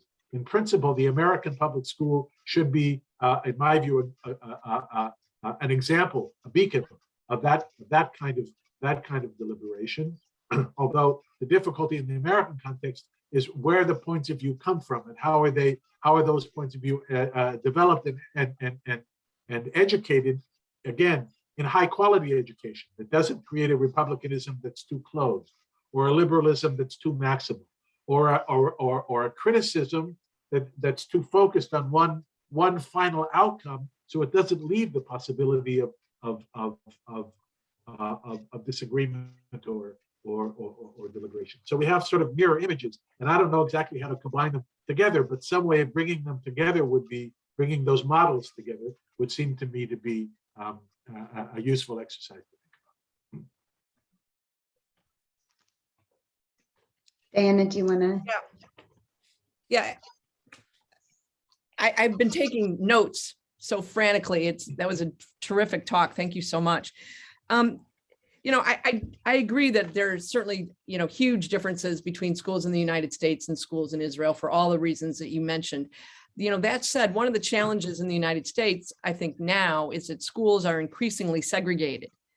And I think there's a lot of negative effects of segregation. And one negative effect of segregation is that you're less likely to encounter people who have different points of view if you are going to a heavily segregated school. I think that's empirically warranted. And so one of the concerns I have is, should we purposely create schools to try to maximize diversity in a variety of ways, or variety, different dimensions of diversity, or does that not matter? And it's, as communities become more politically homogenous in the United States, this is called the big sort, where people are more likely to move to a community that aligns with their political views than they would have been 30, 40, or 50 years ago. So we have these communities that are, distinctly blue or distinctly red or distinctly purple, which means that they're ideologically mixed, but they're much more likely to be more distinctly red and distinctly blue, and that really creates a challenge for schools. And how that relates to identity is not that somebody's identity predicts their political views. That's certainly not the case, but there's a strong relationship between some dimensions of identity and political views. So, which is a reason why I think it's segregated schools, for a whole bunch of other reasons as well, are a problem. And we should be trying to maximize diversity in a variety of ways in schools. But I think underlying the tension is kind of, what do you want students to deliberate in the first place? I mean, I think there's a real question about what should schools hold sacred, even if they are secular, and what should schools present as authentic controversies that we want students to deliberate. And that is not a new issue, but it's really a pressing one. So here would be an example I would give, that I'm unaware of any civic or history curriculum being used in schools in the United States that teaches that women should not have the right to vote. That is not presented to students as a contemporary controversial issue. You know, it's often taught historically about, you know, when that was a controversial issue, what did that look like? But the idea that women should have the right to vote is as close to sacred as something can become in a society that is a secular society. And I think there's a lot of other examples like that as well. So I don't think that everything should be presented as controversial to young people. And especially if what the issue represents is a fundamental democratic value, like access to the ballot box. Yeah, well, of course, I agree with you entirely about the question of women having the right to vote, but the question of trying to figure out what should be deliberated and what shouldn't be deliberated is a really hard question. Yeah. Because why is it that this, for example, shouldn't be deliberated? And I agree to you that it shouldn't be deliberated. But for example, there was an outcry about the question of Israel as an apartheid state. Why might one want to say that perhaps that should be deliberated? And I don't have any good, clear answers to these questions, because most of them sit on tension. So too with the question of course, the question of segregation of schools in the American context has a particular historical powerful message. Although in the Israeli context, I'm hoping that Ayman will say something about this. It has a different contextual message, but one that's no less problematic or of concern to us between Jewish and Arab or Palestinian citizens of Israel. So those are different tensions, but they're tensions that have to be addressed. But from a theoretical point of view. So you now have these kids that are being raised, as it were, in a more homogeneous community. So if that is in fact the case, part of what I'm suggesting is we need to find a way to get them exposed to other points of view other than their own. Right. So if they're being raised in going to a school system which is more or less homogeneous, how do we get them outside of their comfort zone to be able to consider stuff that's outside their point of view? And in order to create this kind of political friendship that you're talking about, that's built into the way the Israeli school system is built. And I'm not saying one is better than the other. The fact that there's no common school in the Israeli system is a huge problem for democracy. So I tend to prefer the American public system to the other system. But they each highlight different aspects of tension. How do you educate in a particular point of view, as opposed to how do you expose people to and from alternative points of view? And those are tensions from whatever perspective. And in the American context, there's an increasing number of kids that are opting out of public schools for various kinds of homogeneous schools, whether it's homogeneous on the basis of class or race, or whether it's homogeneous on the basis of religious perspective. That's happening in increasing numbers, especially in red states in the United States. Mm-hmm. And so to the question of how we get those kids exposed to alternative points of view, because their education might be even more narrow than the kid that goes to a public school and is raised in a community that has only one particular orientation. By the way, I've used the case of red states. But the same, I mean, I'm here in Berkeley. The same could be said from the liberal perspective, the youngsters that's raised in a place where most people have that point of view, how you get them exposed to those that are on the other side of the aisle. So I just wanted to pick up on those threads a little bit more before we turn to other questions, because I'm torn by this tension between sort of on the one hand, what's valuable in schools that educate for a particular point of view, or even sort of for values-based education. And I would throw, for example, say Jewish schools in the United States as perhaps one example of that. And on the other hand, and when it's empowering, and when it's either disempowering or provides, I would say, an unreal sense of what's really going on in the wider society. And sort of how you balance between sort of educating for a point of view and educating for sort of a values-based approach to the world. And when that is really disenfranchising or disempowering. Or I guess I would also ask in the Israeli context where those streams are so separate that when those worlds collide and outside of the schools, or that there's really no common ground for communication. So how do you balance sort of those two different aspects of sort of how we think about educating young people? So, I mean, this little framework that I offered at the end, which I call pedagogy of difference, addresses just the issue. And I began thinking about that from the perspective of American Jewish education, exactly for the kind of school that you're thinking about. If the school is only offers a narrow perspective, whether it's a narrow thinking about the nature of one particular religious tradition, Jewish or Catholic or Protestant or Muslim for that matter, that offers no possibility of exposure to something else, that in my view is extraordinarily threatening to the education of what actually goes on in the school. Somehow that school has to find a way to open itself up to alternatives, to things that are different, either through exposing youngsters to one another in some creative way, or by bringing in points of view from outside the school in order to challenge people to think differently. There's no way that you can learn to think critically about your point of view if you're not exposed to people that have another point of view. And so I think that that's crucial. And the same problem is in the reverse, in the common state school, which is the classic American public school model, where the school is designed to educate, as it were, the broader American public towards some common conception of American, of what it means to be American. Here too, the nature of that Republican identity is up for grabs. So today in particular, where there's one group that's trying to narrow that down to the MAGA group that's trying to, as it were, I don't know what it means to make America great. I thought America was always great, but to narrow that down. But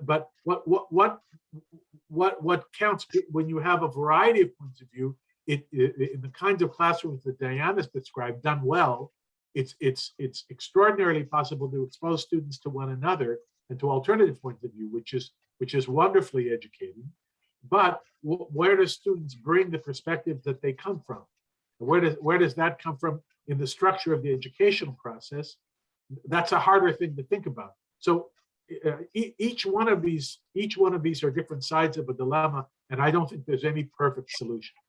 The Israeli solution has created subgroups that don't have sufficient contact with one another. Oftentimes they don't meet each other until they get to the universities. Sometimes I call universities and colleges in Israel the common school of Israeli society.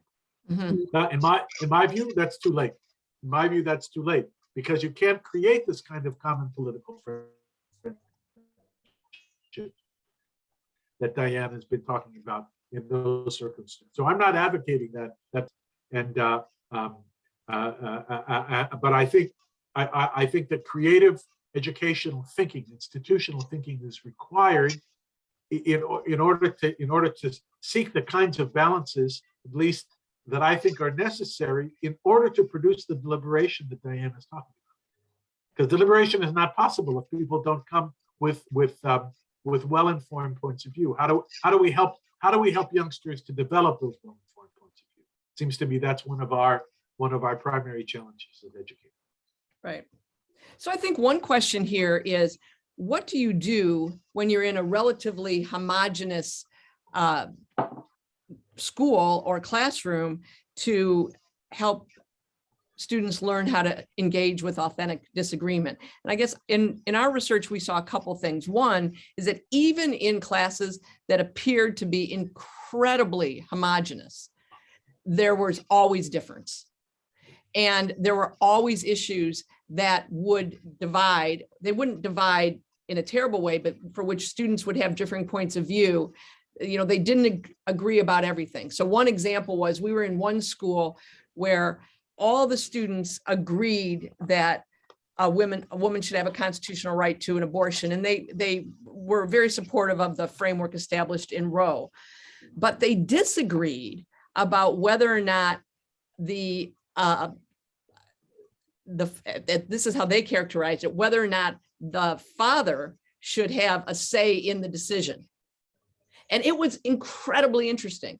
And the teacher was just talented enough to figure out, you know, what in a sea of sameness do people actually disagree about. So that's one strategy. But another one is to make sure that students are coming in contact with other students. And so we studied two interesting projects as part of the political classroom study. They both brought students from other schools together to deliberate. One was a world issues program from Brown University, where students from all over the place in this state would come together in the state capitol to learn about and deliberate all these world issues. So there were students from, you know, very conservative rural parts of the state and students from, you know, a major city in the state. And, you know, those programs I think can be really helpful. But again, you know, somebody needs to create those programs and fund those programs. And, you know, I'm a big fan of those. But another way to do it is just to bring in alternative perspectives. You know, one of the schools we studied, again, when focused on abortion, brought in a guest speaker who had a differing point of view than the entire class of 29 students.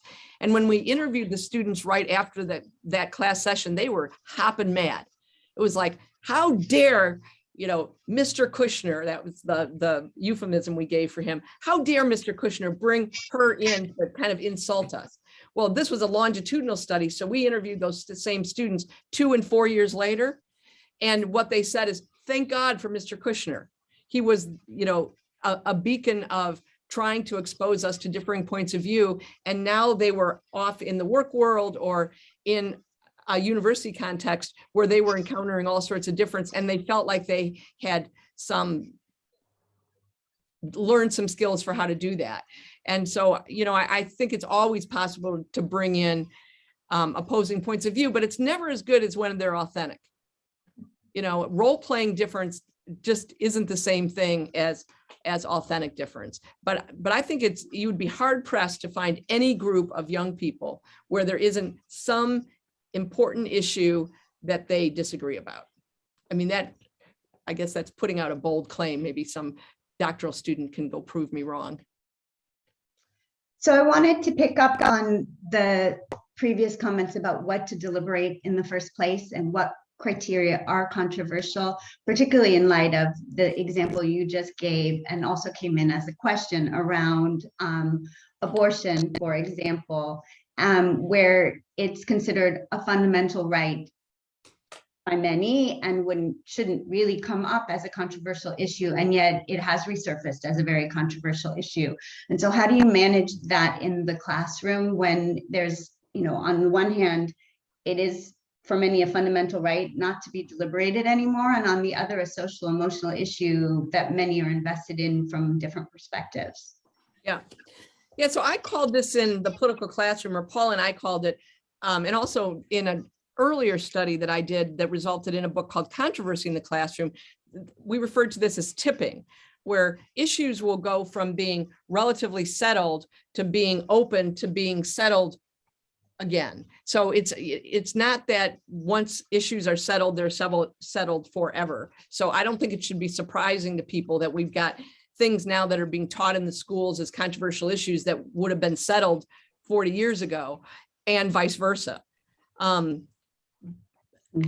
being said, that doesn't help with the question about what criteria you should use. And I think for teachers, it's important to have criteria in advance to make decisions about this. So you're not flailing when you're trying to decide about a specific issue.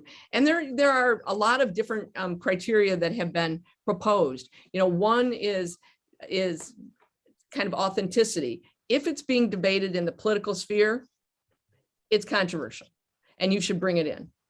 And there are people who object to that and they say, no, you shouldn't bring in any issue for which there are not legitimate opposing reasons that are reasonable. In other words, that you can actually have, a well-articulated, warrantable reasons for different points of view. And then there are other folks who will say, it really depends on values propositions, and you shouldn't bring in issues that violate, fundamental values. And I think, where we saw teachers in the United States really struggle with this over the last 25 years is with gay rights issues. But, we look at public opinion on gay rights issues, that's changed more quickly in the United States than, and I think any issue that's been tracked for 50 or 60 years. So part of it, I think, has to do with, when society kind of settles, that tends to settle issues, and then something will unsettle them. A good example is after 9/11, people were talking about whether or not the US government should engage in torture. And I must say, I was like, no, that is a settled, issue. We have signed, treaties about that. Do not open that up again. But I had students who vigorously debated me on that. And they really thought, nope, if it's being talked about by some members of Congress, it should be talked about in the classroom.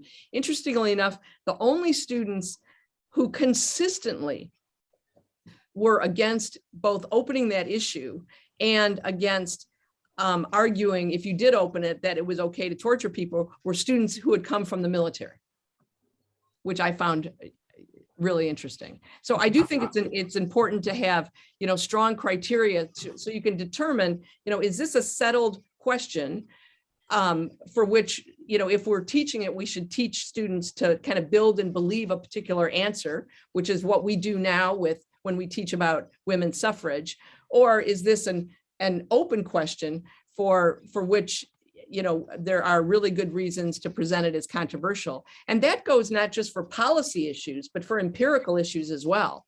I think one of the reasons why COVID has been so divisive in the United States and in some other nations is because there is so much controversy about what the scientific evidence is. Our chancellor just announced this morning that starting March 12th, students will not have to wear masks anymore in class.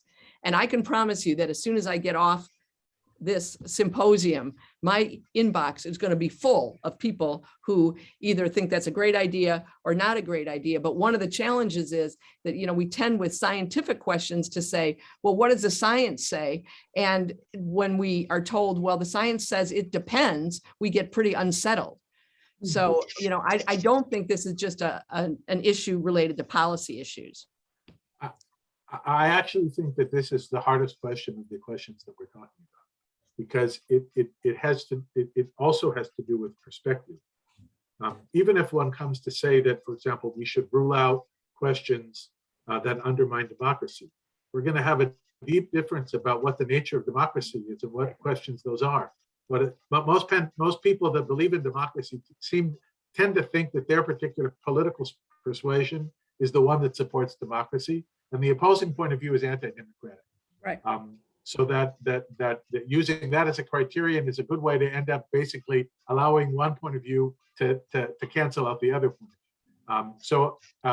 One of the hard things for those of us that have liberal points of view, for example, is a willingness to entertain alternative perspectives that are really very different than ours. Those that we find abhorrent. We really don't like them, and it's hard to listen to them, and they seem hateful even sometimes to us. Yeah. And so I think this is a really tough issue. And one of the reasons I frame the issue in terms of helping young people to develop an intelligent point of view, the criterion being, are you willing to engage with somebody that disagrees with you? If your view is such that you're not willing to do that, it moves it outside the frame, right? I have a theory about the nature of moral and human agency that's built around that, and I'm happy to talk about that in another framework. So the dividing line there is basically, is your point of view one that's willing to engage others that are different and that disagree or not? If you think you have the truth in your pocket, that's probably not an issue that can be deliberated in school. But if you're willing to engage an alternative perspective, then yes. But I think that's I don't think that's a very hard and fast, clear-eyed criterion. I don't think it's a good criterion. It's a good one for developing a philosophical theory, but I don't think it's a good one for actually trying to figure out what we should do in schools. This has been a wonderful discussion, and I hate to end it. And I thank Dean Diana Hess, and I thank Hanan Alexander. Please don't go away. We're going to have a short break. And at 11 o'clock, we are going to introduce the second part with our panel with case studies about controversial issues in the classroom and in citizenship education in Israel. So thank you so much.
Welcome back. We will now hold our panel, Israeli Controversies in Citizenship Education. And for that, we are turning to 3 scholars to discuss specific case studies about citizenship education in Israel, at the policy level, at the curricular level, and in the classroom. Adar Cohen, who will start us off, is the academic director of the Teacher Education Program at the Hebrew University of Jerusalem and currently a visiting scholar at UC Davis. Next, Masua Sagiv is the Koret visiting assistant professor of Jewish and Israel Studies at UC Berkeley, a scholar in residence at the Shalom Hartman Institute, and an affiliate of the Menomadin Center for Jewish and Democratic Law at Bar-Ilan University Faculty of Law. And lastly, Ayman Akbaria is a senior lecturer in the Department of Educational Leadership and Policy at the University of Haifa and a faculty member in the Mandel School for Educational Leadership in Jerusalem. Following their 3 panel presentations, Dean Chris Edley will share his comments from the Israeli to the American context. And then we will conclude with a robust Q&A period with all the symposium contributors. So please continue to share your questions through the Q&A box. So I welcome Adar Cohen. Thank you very much. Good morning, everyone. Boker tov. So I would like to build on what we already have heard and to focus mainly on the teacher's perspective and maybe in a more practical thinking about teacher education, teacher professional development in regard of the issue that we are speaking about. And I'll just share my screen with you. And so my main question this morning would be what can be done what can be done to enable teachers in conflict-ridden societies to discuss controversial issues with their students. And I would like to begin with looking at this picture that was taken in Jerusalem a few years ago, and to ask you, would you climb this tightrope fearlessly? Would you risk yourself to do so without proper training, self-sense of balance, and enough safety nets that will secure you in case that you lose control?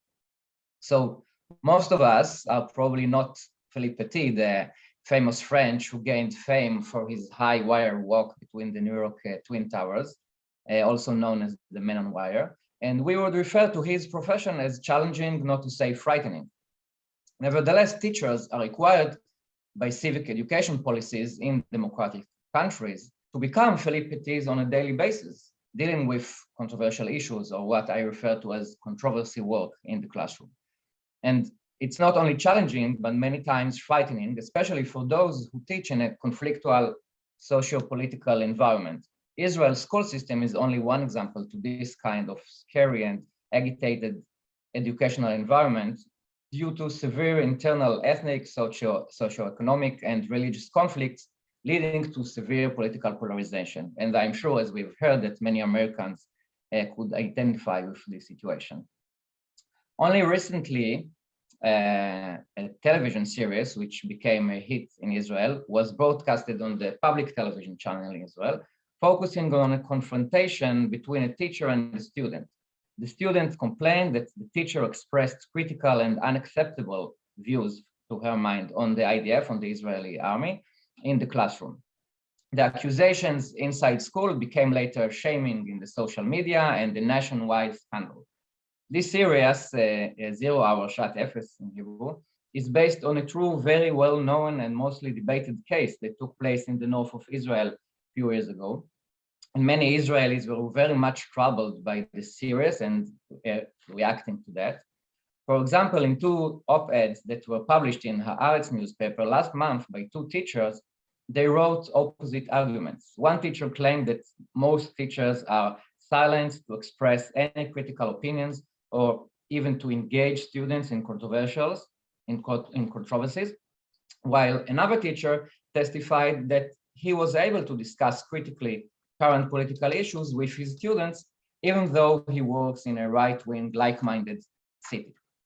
In light of this background, I would like to share with you some insights on whether or how teachers' agency to present controversial political issues in their classroom can be strengthened. In view of a theoretical framework that uses this metaphor of the acrobat on the tightrope, I will give some examples from the Israeli educational system. Now, I should note that I see myself both as a social studies scholar and as a practitioner in that field, and that my basic profession is a civic teacher. In the past few years, I trained teachers in the Hebrew University, and I was previously, for 4 years, the Civic Studies National Supervisor in Israel Ministry of Education. So the questions of how political culture in schools influence teaching practices and how teachers handle those challenges is therefore in the core of my concern. I assume that we agree, or I hope that maybe we agree by now, that on the goal of widening teachers' motivation, skills, and opportunity to discuss controversial issues with their students. And at the same time, we also acknowledged that there are many obstacles and barriers on that, preventing and hindering even skilled and committed teachers to do that. Since I believe that our role is not only to analyze challenges as we see here, or obstacles as we see here, and difficulties, but also to improve teachers' option to fulfill their civic mission, the theoretical framework that I will present here and I will use is aiming to explain what can enable teachers to gain more agency, rather than explain what restrict them or limit them to do so. Using the acrobat metaphor, we can therefore ask what kind of safety nets enable teachers to conduct controversy work, meaning to walk on the tightrope in the classroom fearlessly, despite their complicated socio-political and organizational situation. Identifying the possible safety nets will expand our ability to strengthen teachers' agency and efficiency. I'm not claiming here that political education is currently prevalent in Israel public schools. On the contrary, the previous year were very depressing and sometimes oppressing regarding that. But nevertheless, as an educational optimist, I insist on trying to figure out what enables this to occur, if at all, and as a result, what can make it become more common and what can we do about it. So the 3 levels of professional and socio-political safety nets I'm referring to are national, local, and personal. I will now refer to each one of them in the Israeli context by giving a few examples out of much more that can be illustrated. As mentioned, studies reveals that some of the restrictions on teachers are political and others are organizational. I believe that we should give more attention to the influence of the organizational and professional context in the classroom, on classroom instruction, and not only to the general political factors. Therefore, the following examples will focus on the unique characteristic of the public school system in Israel and the ability of teachers to function within it. So, national safety nets include broader influences such as the controversy work required explicitly by the national curriculum that we have in Israel, formal instructions given by the Ministry of Education, national matriculation exams, and the professional ethos of a large community of teachers throughout the whole country. In this context, we must take into consideration that the Israeli school system is very much centralized, maybe unlike in the United States, that autonomy of local government regarding education is very limited, especially regarding high schools, and that national curriculum does not content with presenting general standards, but it goes into details of the exact knowledge that students need to know. Those characteristics can influence teachers in both ways, meaning it can restrict them from one side, but on the other side, it can also make them discuss political current controversies as a result of setting formal requirements that demands them to do so. So let me give 2 examples here. the formal directives of the Ministry of Education, and national obligatory exams. So regarding the television show that I've mentioned, it should be mentioned that the following the nationwide incident from 2014 of the teacher-student conflict, the Minister of Education back then decided to publish internal directives for all schools in order to clarify what is allowed and what is not. I had the opportunity to be a member in this committee that drafted those directives alongside with other scholars and practitioners from all three educational streams in our society. The regulations were published in 2014 and have since undergone several changes that try to narrow them. Anyhow, the core of the text is still explicit statement set to school principals and to teachers, claiming that, as you can see here, the education system must strengthen students' involvement in moral and social issues and encourage educational discourse on controversial issues, and so on. And also the directives include guidelines and recommendations of how to achieve those curricular goals. It is important to note this, especially in the context of current legislation attempt in various US states, as was mentioned here before, that seeks to prohibit teachers from discussing critical race theory in schools or other topics. In Israel, at least formally, the situation is different and maybe even opposite. But regarding restrictions, the 2014 directives,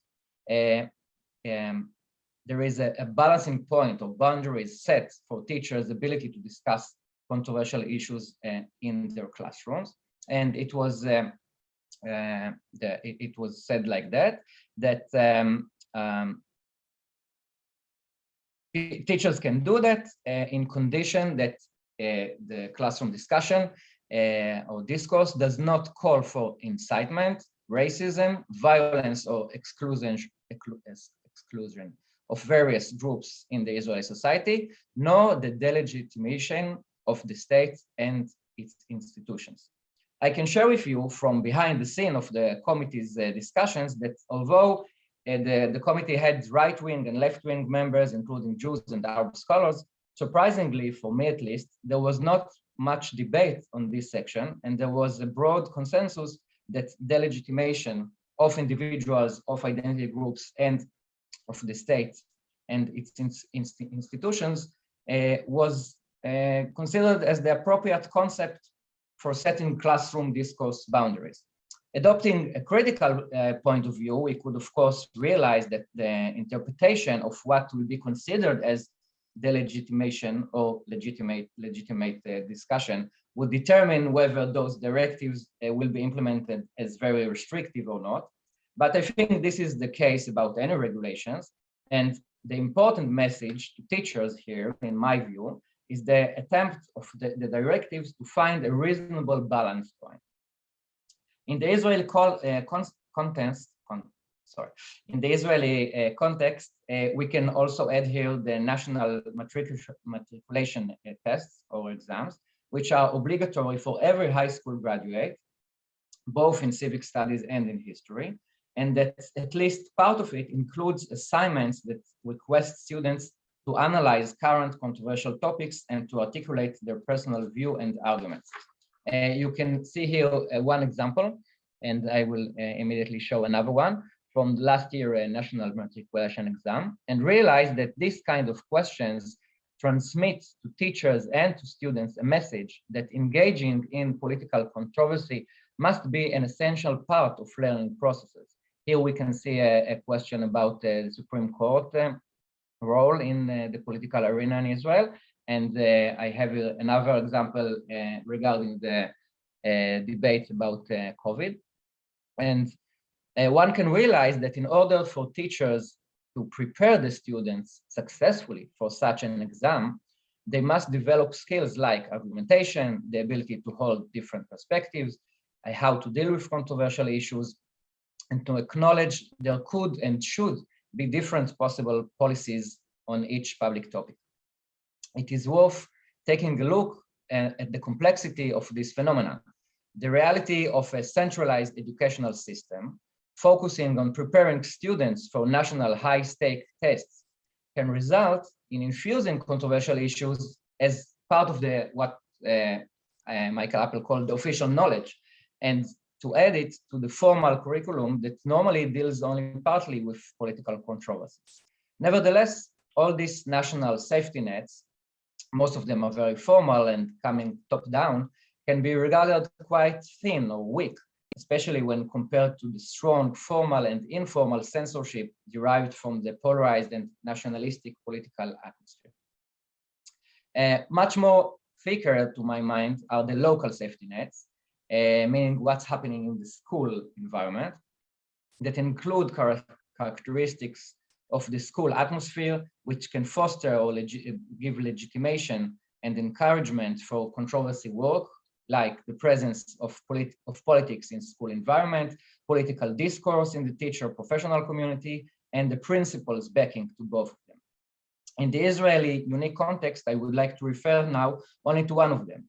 Every school has what scholars call a micro-political culture, which can or cannot foster controversies and can or cannot educate students to relate to severe political conflicts as a natural and normal situation.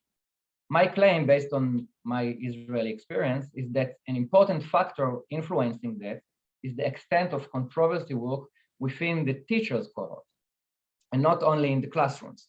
Israeli teachers, like every Israelis maybe, like to discuss politics with each other, and seeking for open classroom climate regarding political controversies, we should assume that teachers that experience a kind of open school climate would have much more confidence to create similar climate in their classrooms.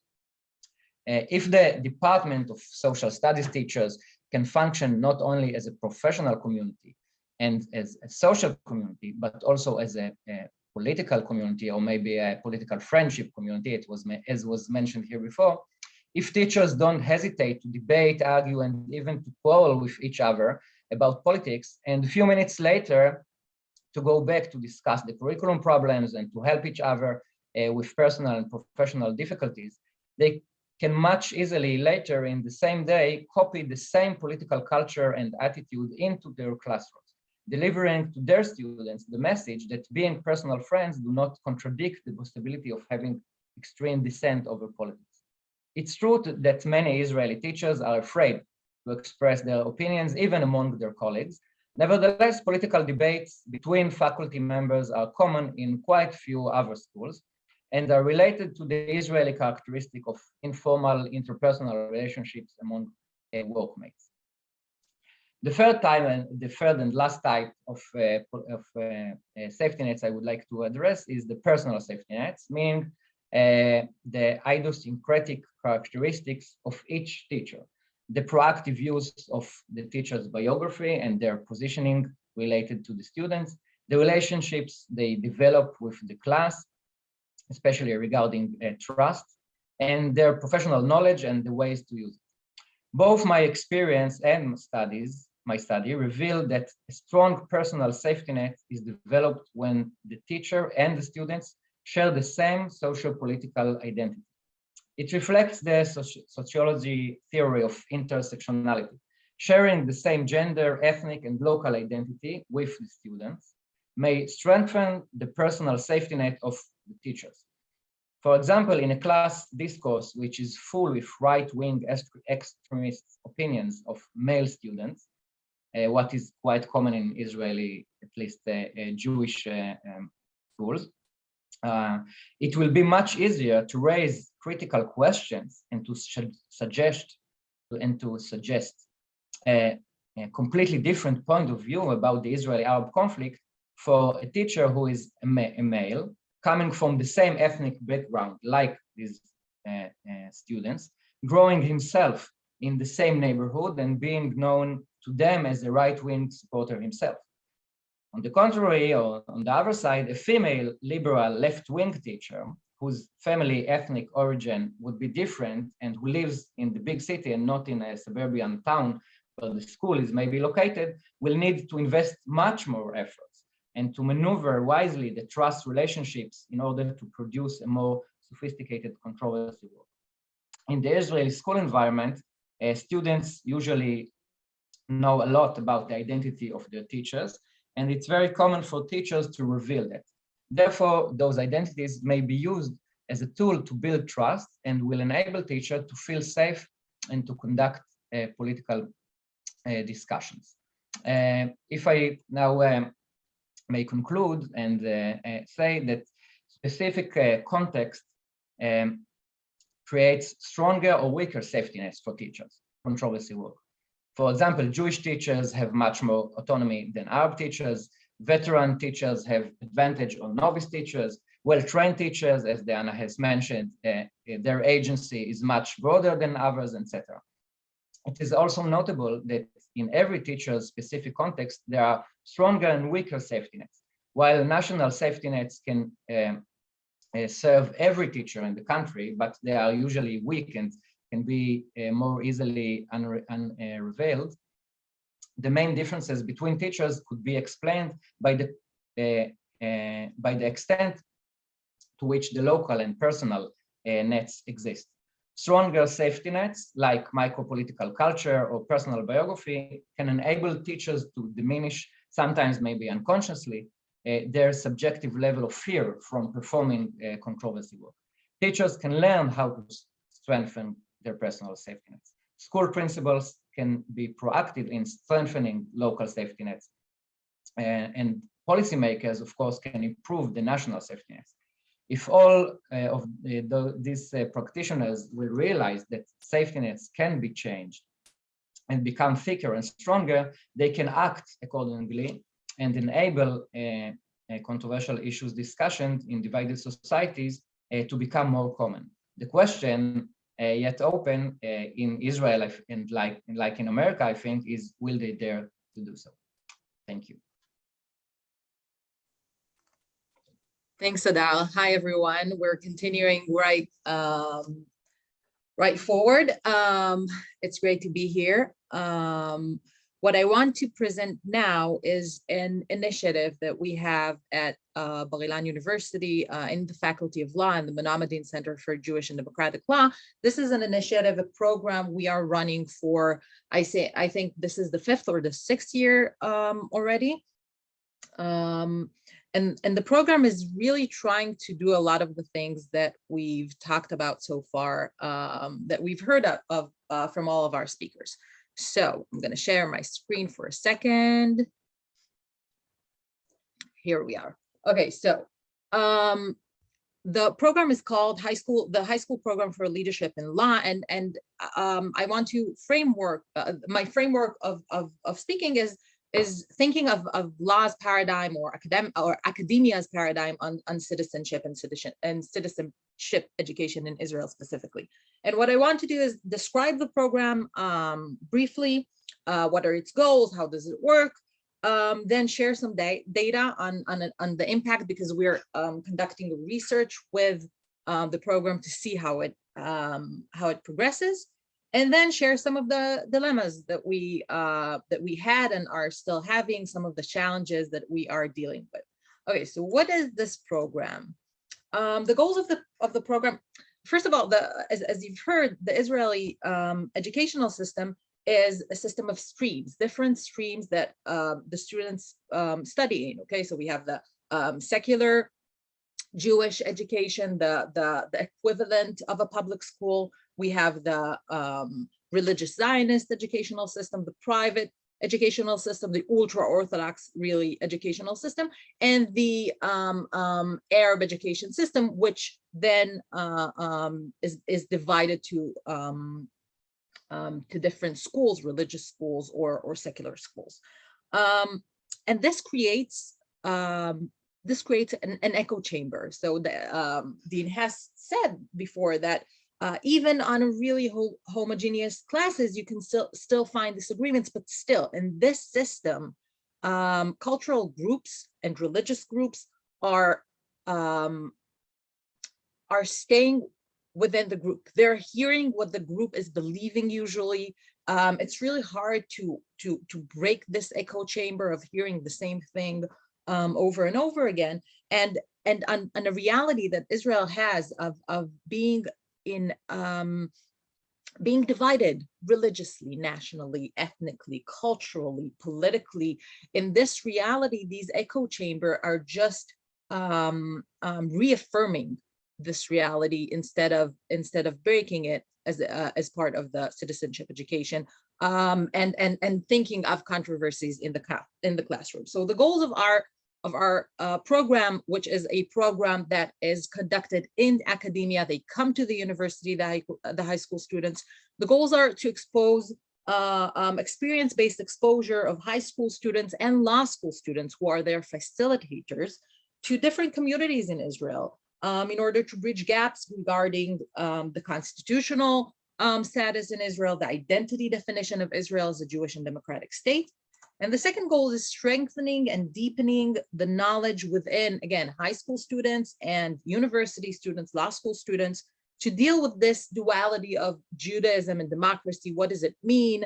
How do we practice it, etc. So the program is, first of all, as I said, the most basic element of the program is building an academia's strength. Okay, so they're arriving to academia where we're conducting all of the program in the methodology of academia of working with specialty, of working based on reasoned arguments, and in our case also text-based study. So meaning the emphasis here is not necessarily the meetup, which is important, but basically it's the studying together, it's the learning together with hearing the other and being challenged by the other while I'm studying, okay, and challenging each other.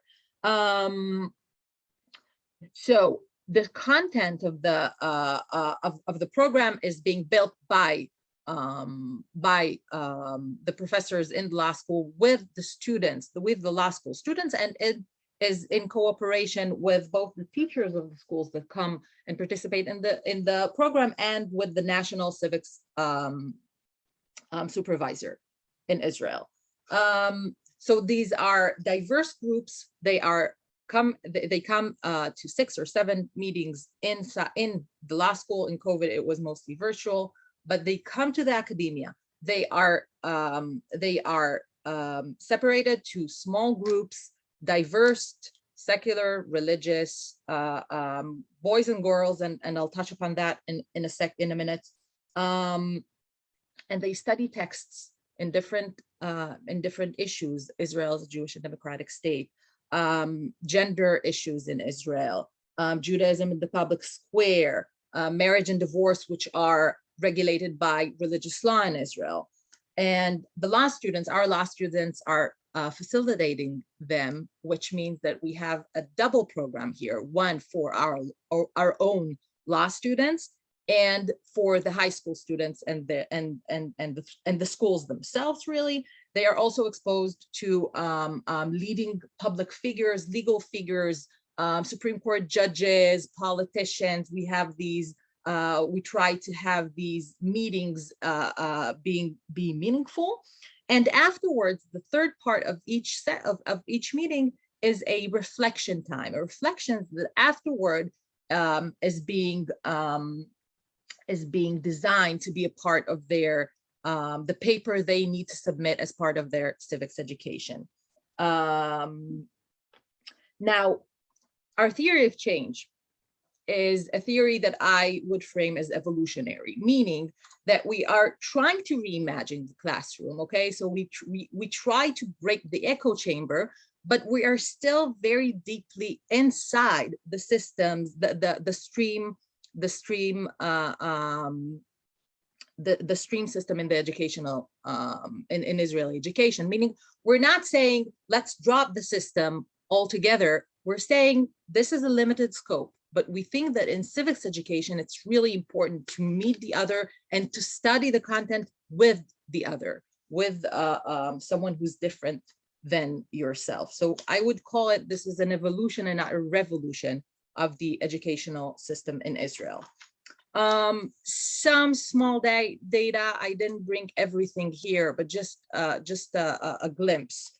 what we gathered from questionnaires that we gave students before and after the program, this was from last year, that high school students basically felt that the program helped them understand the importance of other opinions and experiences, and the importance, and also the importance of reasoned arguments. Okay, so this column here, after the program, I feel I'd be more comfortable than in the past to work with people who are different from me or think differently than me. Okay, so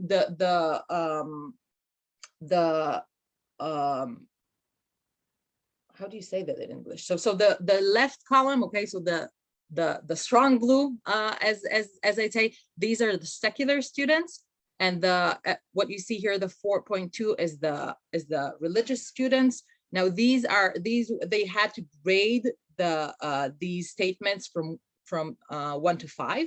So this is a fairly high grade. Another one would be relying on sources can help in formulating a convincing argument. This is something that we hold dearly in academia, specifically in law, but I'm sure that in other places too. We don't want conversations that are based on nothing. Okay, so we want, for us, as long as you have an argument, as long as you have a reason, your argument is valid. Reason can also be emotion, doesn't have to be rationality. It can be religious, religious continuity, for example, is a reason for us.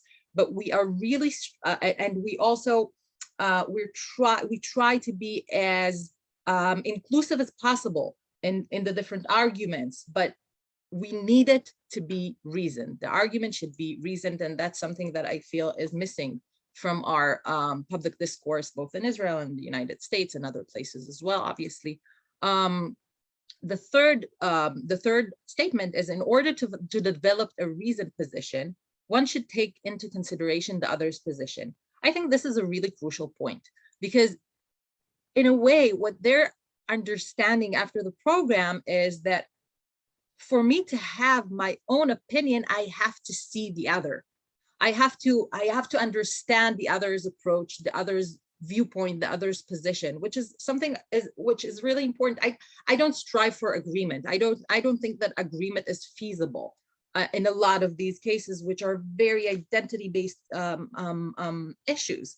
But to see the other is such a huge step in the right direction, as I see it. Okay, now some challenges that we faced and are facing in the past. It's no coincidence that I didn't tell you who are participating in this program, and the reason for that is that inclusiveness is really challenging for us in the setup of the Israeli education system and Israel itself. So most of the participants are schools from the secular educational stream and the religious Zionist educational stream. The ultra-Orthodox are really not into it. And we had a pilot, which I'll tell you in a minute about, with Arab Palestinian schools. So the strong supporters of this are secular and religious Zionist schools. Some would argue that's the least that's the least problematic challenge in Israel. Some would say, but I don't know about it. And I also say that this raises a lot of questions about willing to compromise. So the first school that we that was meant to be a part of the program, a religious school, said, well, I think that's a great program as long as you keep boys and girls apart. They cannot sit together in groups. And we had to think, well, what is our responsibility as a faculty of law in the academia if we are willing to compromise on this in order for them to come and hear us out, because we think that the program content is so important? Or where do we draw our lines? We didn't agree, by the way, although there was a huge, it was a controversy. We brought it to the whole faculty to discuss, and at the end we decided to disagree, and the groups are diverse genderly, and this is interesting because this school didn't participate in the program. Right now, we have more schools wanting to participate in the program than room to enroll them in, including this school that didn't want to be a part. The second challenge is, are we talking about one program or two programs? So I'm talking about the pilot of the pilot we had with the Arab Palestinian school, which was really challenging. First of all, matters of language. Is Hebrew an unfair advantage to form the whole program in? The facilitators struggled with this. We had for these groups that were for the groups that we'd have the three schools, the three types of school: religious school, secular school, and Arab Palestinian school. We had two facilitators, one Hebrew speaking and one Arabic speaking. This was really struggle. This was a real challenge for the group's facilitators, for our students, and also for the high school students. And is it one program, two program? How do you convince people from different backgrounds that all the divides are relevant to them? How do you convince the Jewish students that matters, the status of the Arabic language in Israel is relevant to them? How do you convince the Arab Palestinian students that matters of Jewish religious law in the state is relevant to them? This was a challenge that I'm not sure that I can say that we completely solved, not at all. And just the last question is the size of the program. Should we strive to nationalize the program, or should we stay very local, very small, very elite, which is a problem? And so I'll just summarize and say that for me, I believe that academia has the capacity, and even more than that, the responsibility to be a player, to take a role in this question, specifically in Israel, specifically because of the stream system of the education system. But definitely we've got a lot more to go. So thank you very much, and let's go on. Thank you very much. Good evening, everyone. Here in Israel, the time is now 9, I think, 9:30 almost. So good evening, good afternoon for everyone. Let me start with a statement that the Israeli education system is one of the main sites in which civic practices and values are disseminated, reworked, and negotiated. Yet this system is divided into subsystems that service different populations with different historical narratives and perceptions of the meanings and implications of integration, equality, and recognition. This division makes it increasingly difficult to educate for a shared civic culture. The difficulty to promote a shared civic culture and ideals of shared society stems also from the long-standing commitment of the Israeli education system to advance solely and exclusively Zionist history and thought.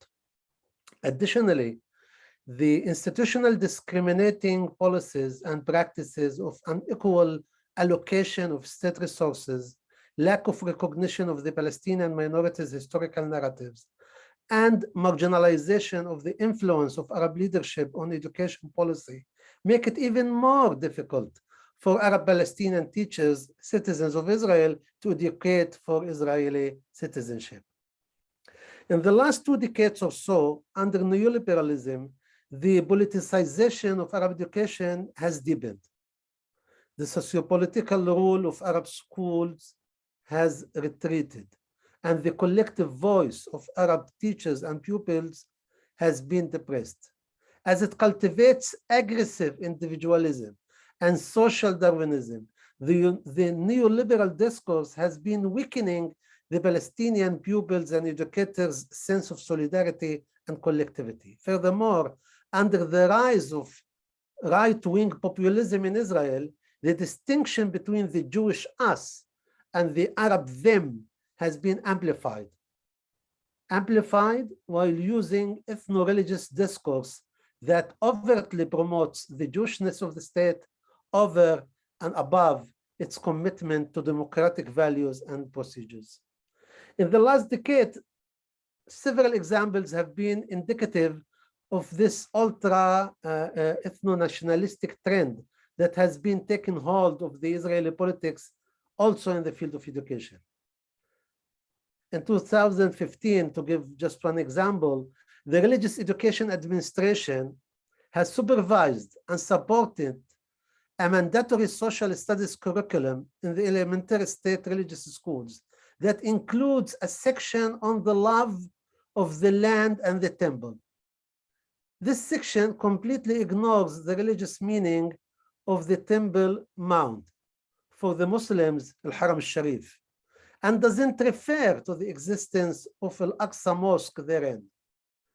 My friend Ariel Bikar, a research fellow at the Shalom Hartman Institute in Jerusalem, said to Haaretz, the daily newspaper, "It's enough for one student to decide that it is worth blowing up mosques to advance the building of the third temple."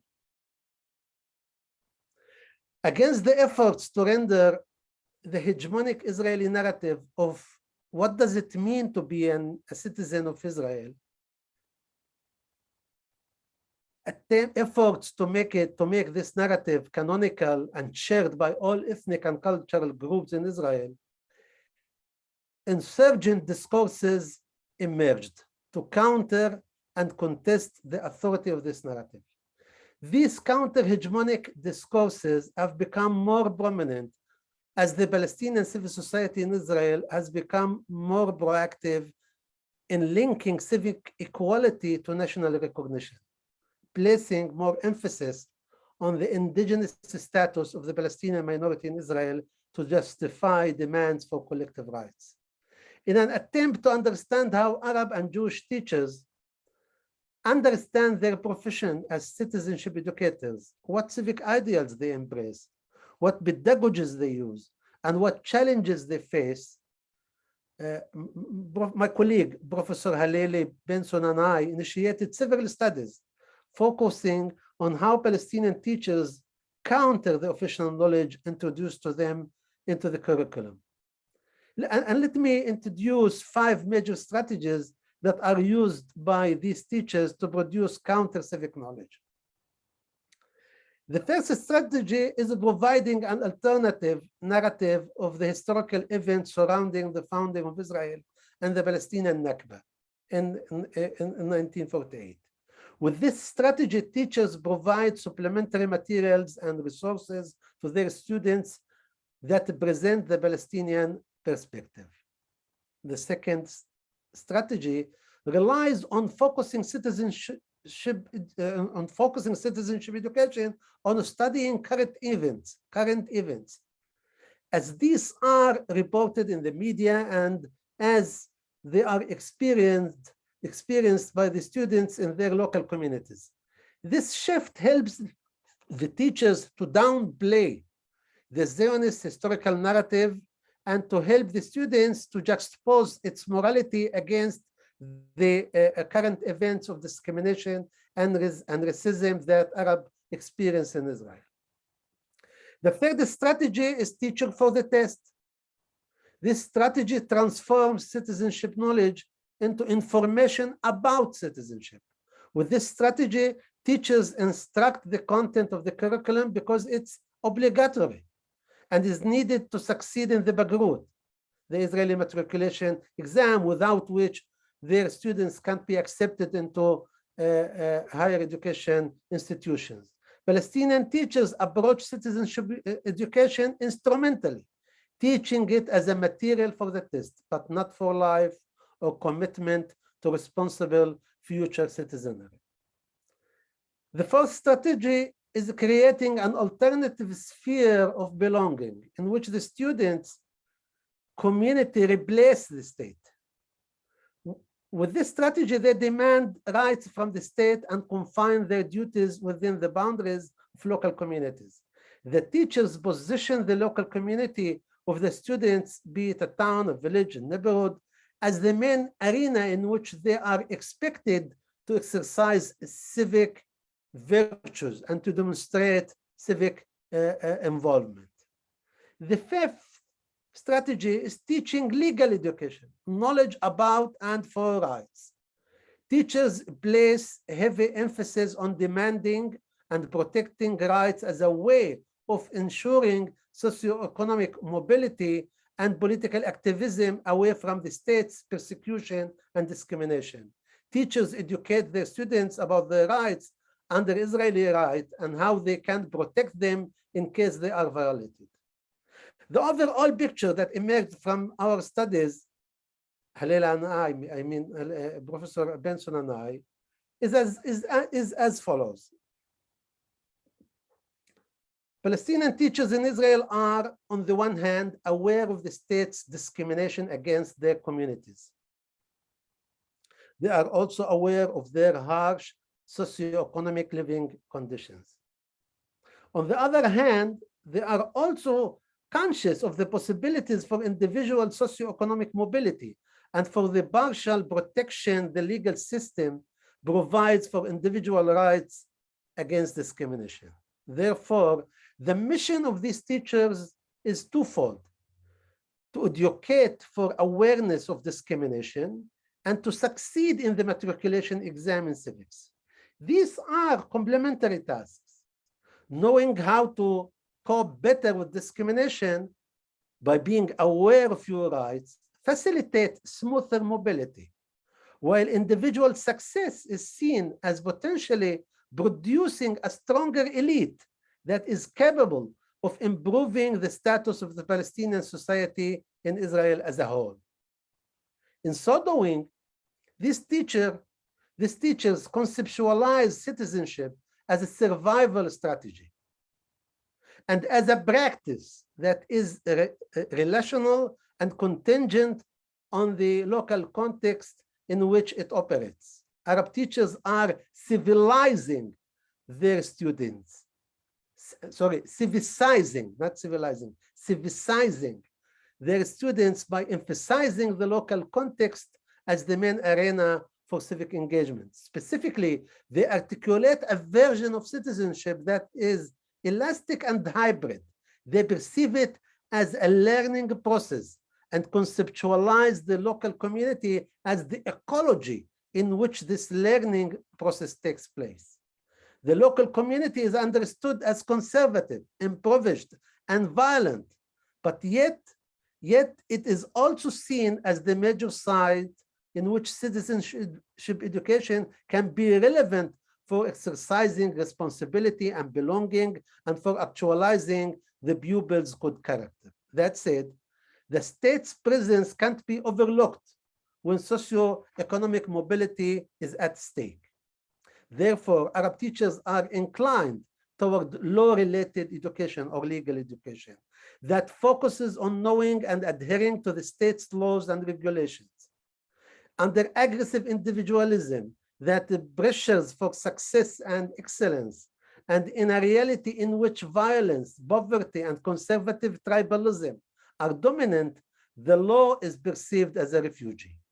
To be a law-abiding citizen, despite all reservations, is perceived as an efficient strategy to resist discrimination and chaos. To conclude, the way through which Arab teachers navigate the roots of Israeli citizenship reflect a heavy emphasis on agency and local context. Civic teachers emerged as an active agents, not only in reworking and resisting the official knowledge of the curriculum, but also in mediating and translating sociopolitical realities and conceptions of citizenship for their pupils in their classrooms. Moreover, by seeing citizenship as a practice or a learning process, Arab teachers are able to link their ethnic and cultural identities to real-life social injustices. This perception of citizenship is entwined with the Arab teachers' strong emphasis on their pupils' character. They are systematically engaged in character education. Yet, because this type of education is entangled with the values inherent in democracy, it's not clear how well this mission is accomplished in a reality that is perceived as undemocratic and discriminatory. The question remains whether you can educate democratic citizens in an undemocratic state. Thank you.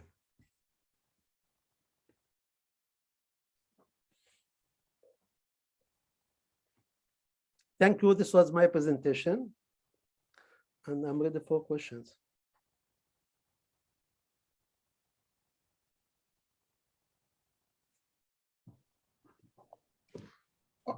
I'm sorry, I just saw the note from Rebecca that that it's my time to make some comments, and then there'll be a period of Q&A. So let me give you, and I'll try to be very succinct. First, I want to thank everybody who has spoken before me. This has been an extraordinarily rich, dare I say, thick, conceptually thick conversation. And very helpful to me personally as I think about the trajectory for Berkeley School of Education going forward, and indeed the trajectory for Berkeley's law school. Let me start with an anecdote. During the Clinton administration, during the second term of the Clinton administration, around 1998, as I recall, I was doing some work part-time as an advisor to the president. And the speechwriter, one of the senior speechwriters for the president, came to me and said, there's a general consensus that the president should give a speech on the theme of One America, which was a phrase that he used repeatedly in his 1996 re-election campaign. And I was part of a broader project to try to pour some content into that phrase. So she asked me, so what kind of speech should he give? And I thought about it and suggested, why doesn't he give a speech with the theme of what it means to be an American? And she said, oh, that's interesting. And she went away for a couple of days, and then she came back and she said, everybody agrees that that would be a terrific topic for a speech. So what does it mean to be an American?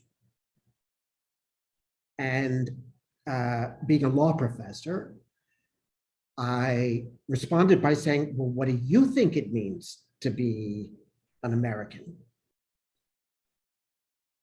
And her reply was, well, I'm not sure, maybe speaking English is a part of it, is a critical part of it.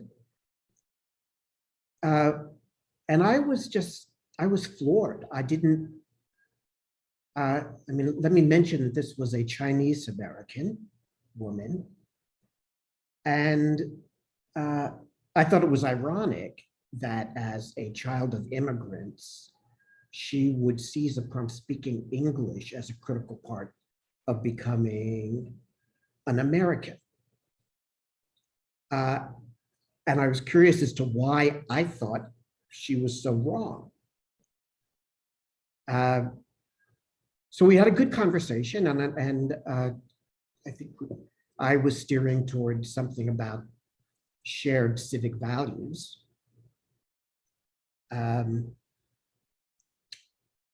So she went away, and the president gave a speech. It was well received. I can't remember what he said. But I will say that this issue of community definition is key to our politics, but I think it's also key to this concept of tikkun olam, healing the world. I'm puzzled after the discussion this morning about the tension between healing the world on the one hand, and respecting the right of groups perhaps individuals, to hold different principles about what is sacred?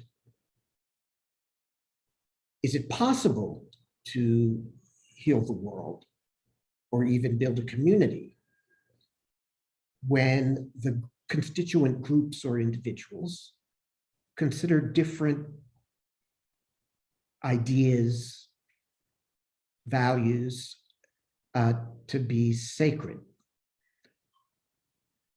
Now, we could think of defining communities in terms of what those principles are that would be sacred, and kind of distinguish global versus local contexts for healing in the sense of tikkun olam. Are we healing the world, or is it sufficient to try to stitch together different communities in the Republican sense, communities each of which strives to be healed? Now, part, I think, of this issue of what is sacred is what is often spoken of in academic contexts as safety. Is it safe for me to be a student here? Is it safe for me to be a member of this community? Will my sensibilities be traumatized in such a way that it becomes difficult or even impossible for me to be a full citizen, a full member of this community? Well, that safety would arguably be something sacred. People should feel safe. But we also hold sacred in most communities, not all, but in most communities, freedom of speech, or here on campus, academic freedom. So that problem, that tension between safety and freedom of expression is a tension that I think simply cannot be resolved. But if it can't be resolved, then is it really sacred? Part of this, I think, is a question of what are the rules for persuasion as we try to heal a community or heal the world? Are there certain propositions that are immunity, that have immunity from acts of persuasion? This is another way of thinking about what it means to be sacred, for a proposition to be sacred. But it's also, I think, something that helps us define in a Republican sense what a community can be. Is it appropriate for a particular community to have particular rules for persuasion that are an element of being sacred? Let me give you another anecdote. Around 1998, I had an opportunity to teach a seminar on affirmative action. And the seminar had two students, President Clinton and Vice President Al Gore. And over a period of months, we met about a half dozen times in the Oval Office. And I was charged, or I should say, maybe I defined my charge as trying to get them to think more deeply about affirmative action, because there was a moment, a political moment then, when people in Congress, principally Republicans, were interested in abolishing affirmative action policies in the federal executive branch. there were about 240 affirmative action related programs spread around the executive branch.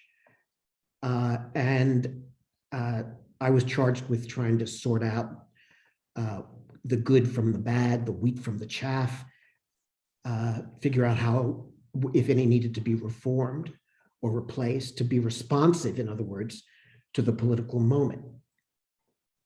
So we had a series of conversations about it, and where I was acting like a law professor, like a good law professor. And I was using the Socratic method quite a bit. I wasn't trying to persuade them of my view, but I viewed my responsibility as trying to get them to plumb the depths of their own commitments.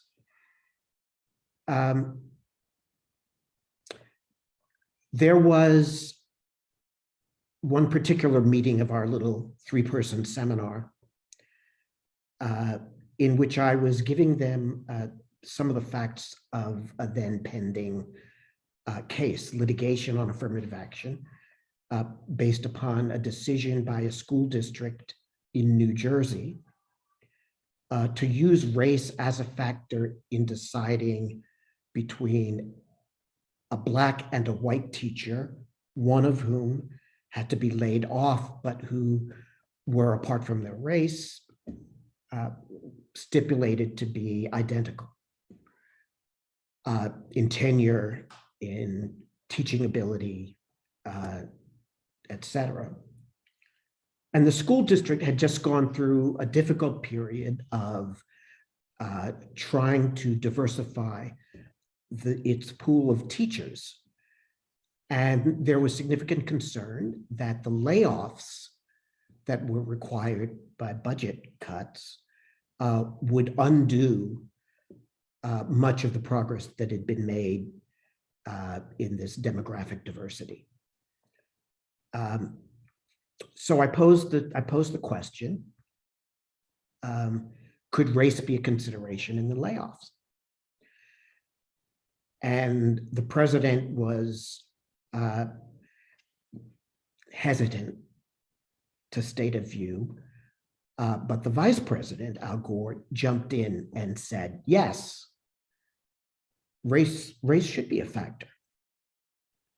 And I said, well, why? And he said, well, it's important to have a diverse teaching force, that kind of diversity is really important. And I said, well, why? And he didn't have an answer. And I said, well, think about it. About a week later, 10 days later, I was in a cabinet meeting, sitting as staff in a cabinet meeting in the cabinet room. And as the meeting broke up, the vice president caught me and said, I have an answer to your question about why. And I said, okay, let's hear it. He said, I think I get there because of my religious values. And I said, well, why? And he sputtered a little bit and said, let me think some more. And then another week goes by and we're in the Oval Office having the seminar. And what he said was that it's mostly my religion that I'm drawing upon as I think about that. He's a Baptist. And a little bit about my personal experience. I grew up in a house in Tennessee in which I was reminded of the importance of race and dealing with race, because in our basement, embedded in the walls, were shackles for holding slaves. So I grew up trying to sort through all of this and where the country should be going on issues of race. And then getting back to the theology, he said, I think of racism like original sin in my Baptist tradition. You're born with original sin, and you're never completely healed of this propensity to sin. Instead, it's something you have to struggle with every day throughout your life. And I think racism or intolerance based on difference is like that. It's this propensity to sin, to strike out based on difference. It's like a snake coiled in your chest, ready to leap out at any moment. And it won't go away because of one sermon or one speech or one sitting next to someone who is different in a classroom. It's something we have to be prepared to struggle with every day. And I thought that was a pretty good response, so I stopped asking why. As we talked more about affirmative action, and I ultimately wrote a book about some of these experiences, it strikes me that at the core of many of our most difficult challenges is dealing with differences that, and our attitude on these differences depends on values. So in a sense, the question is, how do I persuade people to change their values? That seems to be one way of moving towards healing a community and healing our divisions. What are the deep value conflicts that animate our passions around questions of difference?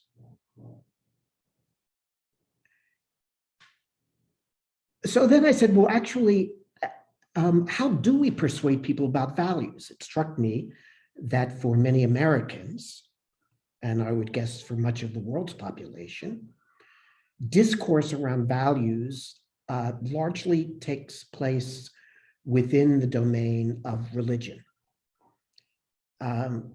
That's one of the places we feel more comfortable discussing deep, difficult value propositions, learning norms, persuading people about norms. Which then led to my question about, with respect to race and the need to form a broader sense, a richer sense of community that healed differences, what's the right way to engage in secular discourse about values? But then I thought, well, why does it have to be secular? Indeed, civil rights leaders in the decades since the murder of Martin Luther King Jr., civil rights leaders generally threw away arguments, principles based in theology, and started thinking too much like lawyers, perhaps, more worried about the footnotes than about an underlying theology. And in doing so, we impoverished the discussion of values and therefore the discussions of differences and how to heal them. So I was struck in the comments this morning that, as with the American civil rights movement, discourse around things like the status of Palestinians did not seem to tap deeply held theological principles in order to work through the issue of how we heal a community, how we construct the state. And I wonder whether marshaling that resource of theology, spirituality, is important if the project of healing the world depends upon, in part, about bridging differences in values. Now, in legal education, It has struck me that, in fact, it was after I returned full-time to teaching. I taught at Harvard Law School for 23 years before moving to Berkeley. And after this experience that I had with President Clinton and Vice President Gore, I redoubled my effort to conduct my teaching in a way that created arguments, fights between students. Now, conveniently enough, part of training to be a lawyer, at least in the US context, but I assume it's similar everywhere, does involve role playing, and it doesn't have to be authentic.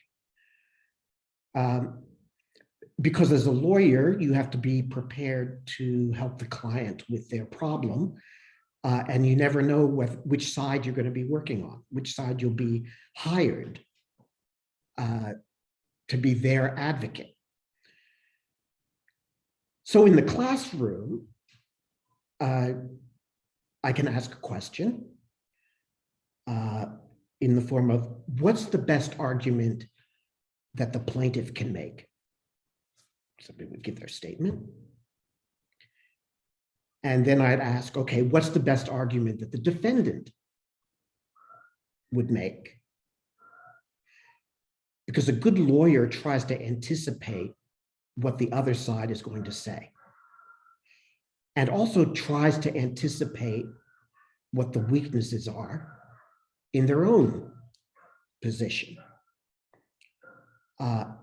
It's not the stylized debate of shouting each other down or scoring points so much as it is thinking about the most effective way to persuade.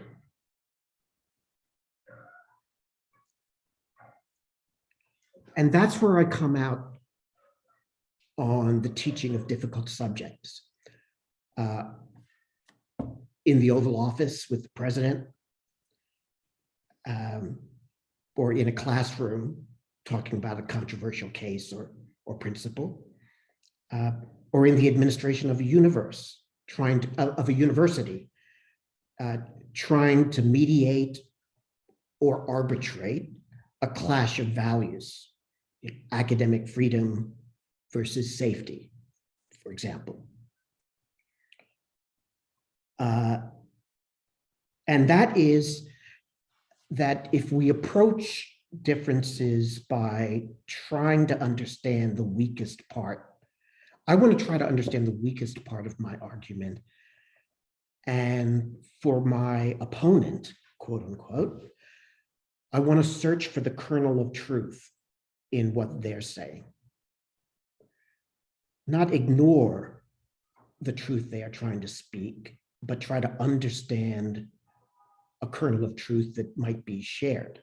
If I can do that, then I can expect of them a reciprocal search for the truth that I'm speaking. Now, it's not a solution. It doesn't provide an answer, but it may set a tone. It may, by establishing some rules of persuasion, help to heal a community. I will not forget the importance of teaching like democracy depends on it. In fact, Diana, if you have any more of those t-shirts, I'd be willing to pay. And if you don't, and if it's not copyrighted, I'm going to make some t-shirts to hand out around the Berkeley campus, beginning with my teachers. Thanks for the opportunity to speak with you. And as I said, thanks for the very thick conversation this morning. I've learned so much. Rebecca, back to you. That was great. You brought us right to the Q&A period. So I welcome everybody to join us, all our panelists who are here. Unfortunately, Diana had another conversation on civic education at a national level to attend, ironically.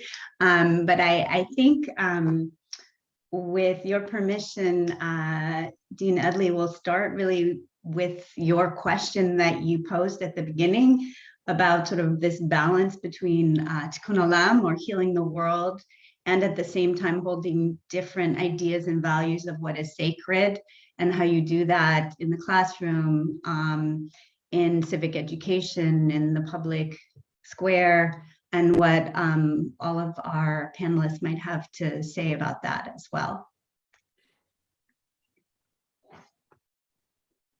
I'll Feel free to subside. jump in. I'll subside, let others speak. If I may, I think Chris have pointed to a very important component, like the need to address the theological component, the need to address the role of heritage, the role of religion, and also in citizenship education, also in political education, and for purposes of reconciliation, for peace, for dialogue. And I can tell that, there are several projects, in Israel that we are trying to advance, like to bring, for example, Palestinian and Jewish educators, principals, and educators to read together their foundational texts. To read the Quran, and to read the Bible, and to read the the New Testimony, in order to understand, and there's a project that I'm personally involved in. It's called From the Wells, Mena Be'erot, from the wells, the wells, that means that the traditions, and the idea that, all these nice ideas of dialogue, of reconciliation, of forgiveness, even of healing, these are not only universal standards that are imposed, or are supposed to be imposed on the teachers, coming from the West or coming from somewhere else, but this is something that their traditions can reach in, this is something that the traditions can find within. In a way, this is a way to find the self-correctional mechanisms in each tradition, self-correction, mechanisms within each tradition. So yes, this is a very huge issue, and I would once love to share insights about this experience. Thank you for the question. I'll just add to Yeah. this that one of the more perhaps ironic situation in Israel is the fact that the more liberal side is usually more secular and more have problems with religion, which is Jewish Orthodoxy is an established religion in Israel, so that that explains a lot of this treatment of Israeli liberals, of secular Israeli liberals. But this, the initiative that Ayman is describing, and the question whether religion can be a solution rather than the problem itself, I think is such an important project for Israel and also for other countries as well. See, the act of engaging theology in this discussion, which is what I tried to do in my book, Reclaiming Goodness, actually define the educational challenge as a theological challenge. That requires a certain amount of what I would call hermeneutic courage. It requires of people actually to engage in an active interpretation in their tradition, and to distinguish within their tradition between those elements in their tradition that lean toward, in my discussion of republicanism, that lead toward the thicker side, that is to say, that lead toward the more exclusivist, denial of the other, assertive of myself or my own tradition side, as opposed to a thinner side. And this same hermeneutic courage, I would suggest, Masua, is also required in the Israeli secular element, which also aspires to a particular theology, right? It's not a theology that's defined in the terms of a particular vision of God, but it's a theology in the broader sense of natural theology in conceiving of a particular conception of the higher good. And there too, there is, for example, in the Israeli secular education system, a certain exclusivism, a certain unwillingness to talk about issues, a certain unwillingness to, the whole idea of fear of in Hebrew, the word is hadatah, religious coercion. The fear of discussion of religion as a form of coercion is a way of excluding the possibility of having that conversation. By the way, the same thing happens in American public education. The separation between church and state becomes a reason, one might even call it an excuse, for excluding discussions about heritage of the sort that Ayman was talking about from the American public school context, which then sends people out of the public school into private schools in order to provide religious education for their children. So that also requires an act of hermeneutic courage to think about how within the American constitutional framework, it's yet possible to have a theological discussion without that discussion being one in which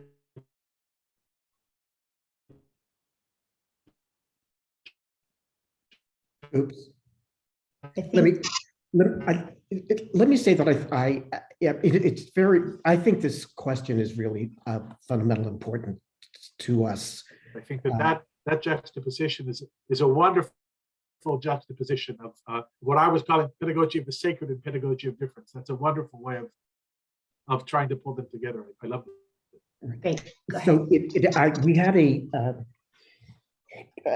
kind of building off of this conversation, very values-based conversation that I was having with in the Oval Office. A couple of years later, at the Harvard Civil Rights Project, we held a conference on the role of theology in civil rights, and had a couple hundred people there.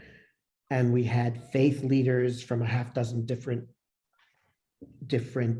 traditions as speakers. And my question to all of them was, you all have a calling to do work in civil rights.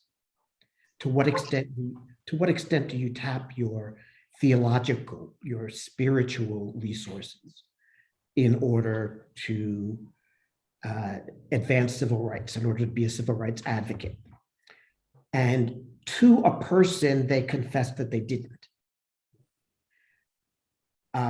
Even though they felt it as a religious calling to engage in civil rights work, they put their religion aside. So I have said that civil rights leaders, faith leaders, the role of faith leaders in the civil rights movement today is that they're a community leader who you can put in front of a television camera. They have address lists that you can, to help you do outreach to individual people in their congregations. And they usually have a basement that you can use for meetings. Has nothing to do with spiritual texts, religious texts. And as I've observed, I think this is a form of disarmament in the civil rights struggle that is unilateral and uncalled for. One can think of learning from a religion as we think about learning from a social theorist or a political philosopher, with the text not necessarily viewed as a channel to a deity, but viewed as a source of understanding the human condition and what its best purposes and goals are.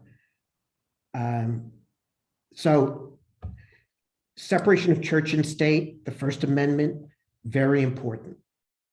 But that doesn't mean that teachers cannot explore ideas that have stood the test of time, questions that have stood the test of time. If I may, and I should say, I'm not religious at all. I'm just a liberal Democrat. If I may add here, so to this fascinating talk about how can we or should we use a theology approach or a spiritual approach in order to discuss controversial issues. So I just want to emphasize that a teacher doing that, at least in Israel, if the teacher himself or herself is a secular person in a secular environment, and even if this teacher is a religious person in a religious environment, okay, in both cases, using this kind of approach will be a surprise for the students and will make the pedagogy to become a more complex pedagogy. And I think that this is part of what we are talking about, dealing with controversial issues. We always want our students to acknowledge that there are different point of views, not just different opinions, but different point of views that you can use in order to investigate a topic or to think about the topic, and then bringing it from a different kind of perspective that the students even wouldn't thought of thinking about that, because okay, if it's a matter of human rights, so we have the law, we have the universal values, and this is like the lens that from which we should speak or think about it. Now, bringing in the theological or spiritual lens will confuse them in the beginning, and then it can open a variety of different opinions, approaches, and so on. And I think that this is part of our educational goal whatsoever.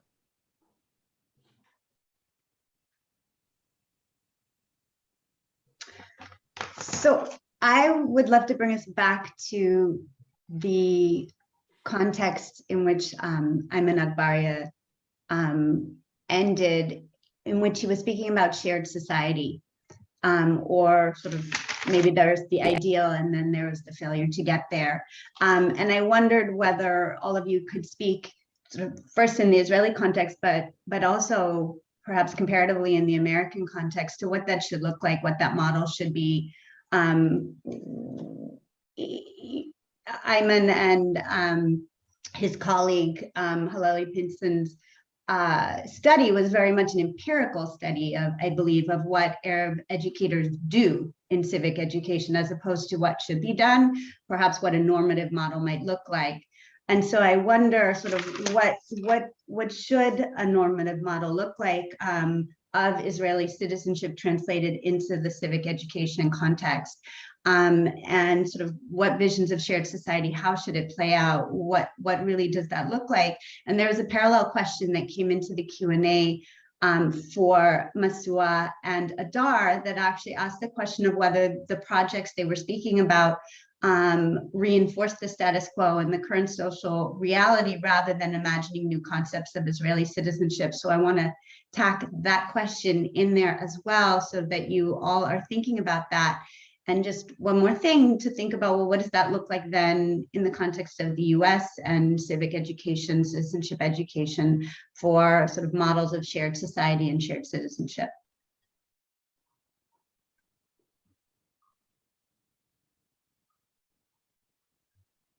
Honestly, the idea of shared society, sometimes it's used as a smoke screen.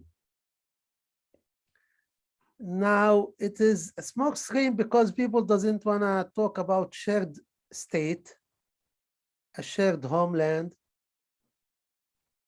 Now, and I think this is why, I mean, we need to bring this on the table, like, this is not, like, but just to be like, we are dealing now with cultural and social differences, it is the individual who should be transformed into like a multicultural citizen, or into like a citizen who's is really well-mannered, is respectful of the differences.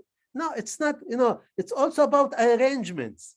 It's also about, these could be legal arrangements and social arrangements. Legal arrangements in the sense that, there is there are legal arrangements that ensure that the rights of the minority or whatever they are protected and there are collective rights for the Palestinian minority, blah, blah, blah, blah. But there is also cultural arrangements. And we are, as Palestinians, we are not doing enough on this front, on this issue, because we are very busy with the state-centered politics. We don't talk much with the community-centered politics and talking to synagogues, to the religious movement, to the religious state educators, So in order to build a normative model, you need to bring, these ideas about, what does it mean to be a shared homeland, a shared state, a shared society,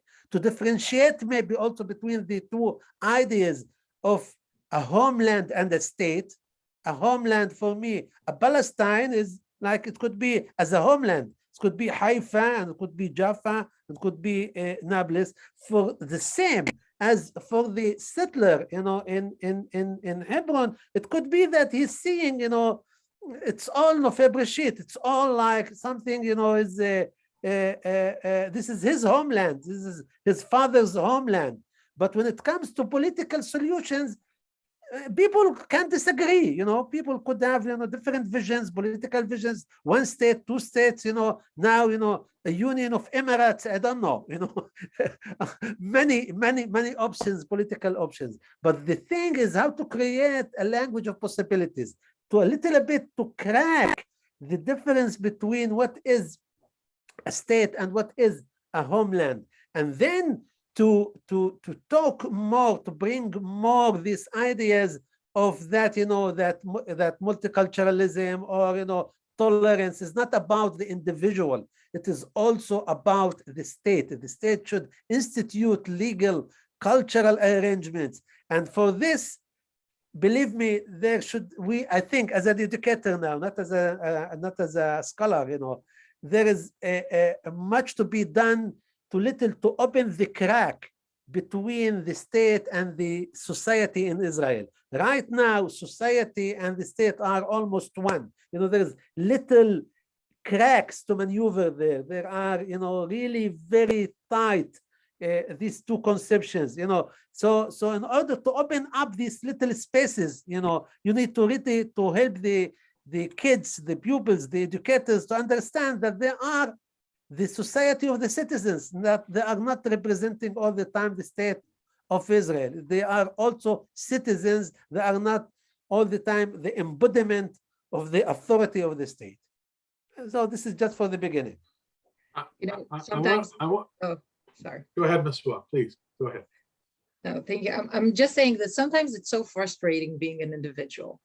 And sometimes when you see the great forces, thinking about the nation state law or about a lot of cases, you see the bigger forces, and you feel like you have no agency to change them. But I feel that us as educators, and for me also as a legal scholar, we are educating change agents. And I'm connecting this to the question, to the second part of the question, is that I'm always afraid of evolution. I'm always concerned about reinforcing an unjust system. I'm always scared of being blind to injustices if I'm talking to my own society, and if I'm reinforcing again the existing regulations, the existing laws. When I teach the students, the high school students, the nation state law, the basic law of the nation state, which is very discriminatory towards the Arab Palestinian society. How am I doing this? Am I reinforcing it because I'm teaching it? How should I teach it critically? So yes, I'm always afraid of evolution, but at the same time, I also realize, at least for me, revolution is, it's unreal. It doesn't revolutions don't happen so quickly, and if they happen, they are usually very violent and they can be problematic. But actually, evolution can bring on revolutions. So if we are working from within, again, this is my view, and of course, feel free to disagree. But when we work from within the values of society, from within, again, it could be tradition, it could be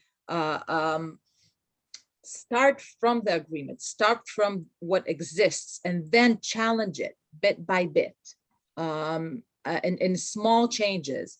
I think for me, this is the only way possible. And again, for us in this sense, the law school also plays a big role. It's like you said, Dean Edley. I mean, how we think as lawyers is to always see the other. Human rights is a basis, is a basic for our thinking, as much as tradition to other cultural groups. So I think that when we have this anchor in law, in the thinking of law, and in human rights, and the anchor in society, because we need to talk with our society, otherwise we are irrelevant, then and only then can we move forward. And yes, this is always scary to reaffirm unjust systems. So I think that the topic of our symposium, engaging controversial issues, is in a certain sense at the heart of this question of sharing. Whatever it is we're sharing, whether we're sharing a society or a homeland or a temple mount, because I don't know that there are predetermined rules for trying to figure out how to do that. There are a whole bunch of liberal theories from Kant to John Rawls that tried to predetermine those rules. And every time somebody sets the rules, somebody else comes along and says, well, I'm being left out of those rules. I want a different kind of other set of rules. I think that those rules of what you call the rules of persuasion are constantly negotiated and renegotiated among people that have very different perspectives. And so engaging youngsters in conversations about controversial issues where they disagree, and looking for those points of my truth and their truth and how to highlight them, it seems to me creates the grounds for, I mean, Chris called it healing the community, tikkun olam, or Ayman's talking about it in terms of a shared homeland, but it creates the grounds for the possibility of that, of what sometimes in political theory we call the commons. That aspect of civil life that we share in common, even though we may be very different in a lot of different ways, and each of us may be different from the other in a variety of different ways. And in this respect, I actually think that the theological dimension is crucial to actually moving forward on this issue and not marginal. Ayman and I over many years have talked about this at great length. And to this end, I'd actually like to tell a little story if Chris was into storytelling. The chief rabbi of Haifa for many years, Shar Yeshuv Cohen, was a very loved and beloved and respected individual for a variety of reasons, in part because of his ability to speak to a variety of different communities. Although, and I had the privilege of being close to him for many years, although he used to say to me, Hanan, my right arm is longer than my left arm. But Shar Yeshuv Cohen was one of the leading descendants of the founder of religious Zionism, Abraham Isaac Cook. He grew up, his father was the chief disciple of Rabbi Cook, and he grew up on Rabbi Cook's lap.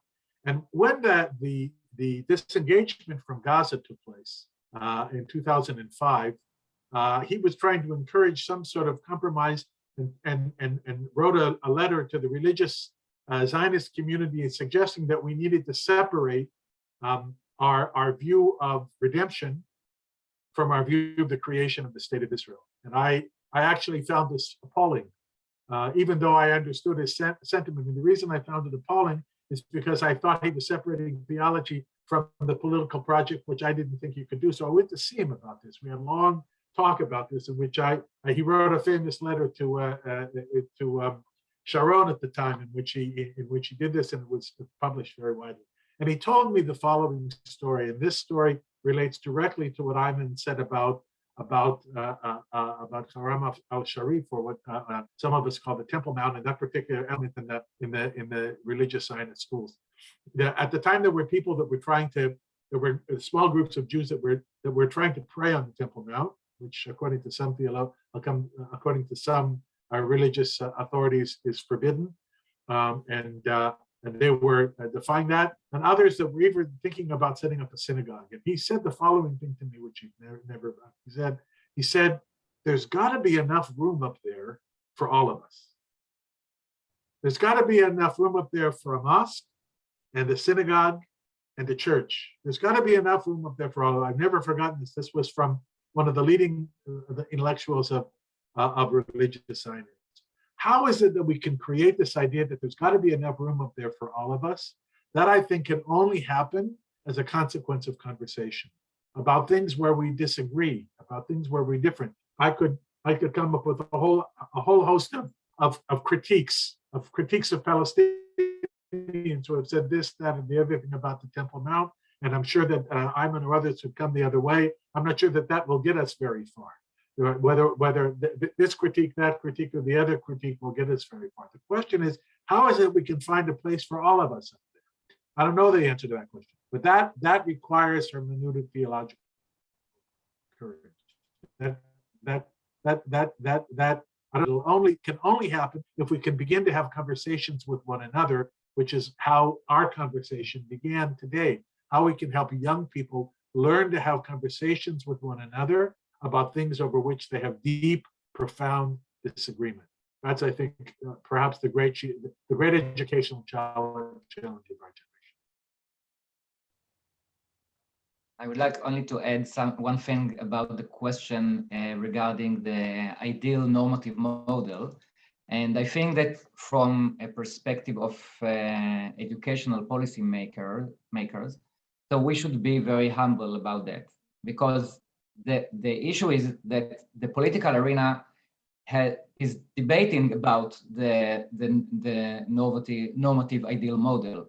So we cannot anticipate that in the classrooms, we will already have a solution or an answer to such a big question that the society itself is still so much debated about. And I think that at least in the civic curriculum in Israel, so the pedagogic way to approach that was that teachers should teach about different visions, different dreams that different parts of society have about the ideal model or normative model that they wish to be, the Israeli model. And we cannot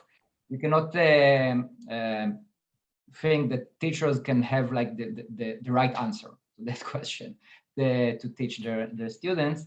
And I think that the main thing that I can take from all this discussion today is that the important thing is that students will be exposed to those different visions and to those different dreams, and to understand the argumentation behind and the emotions behind them, and not to give them like, this is the right answer.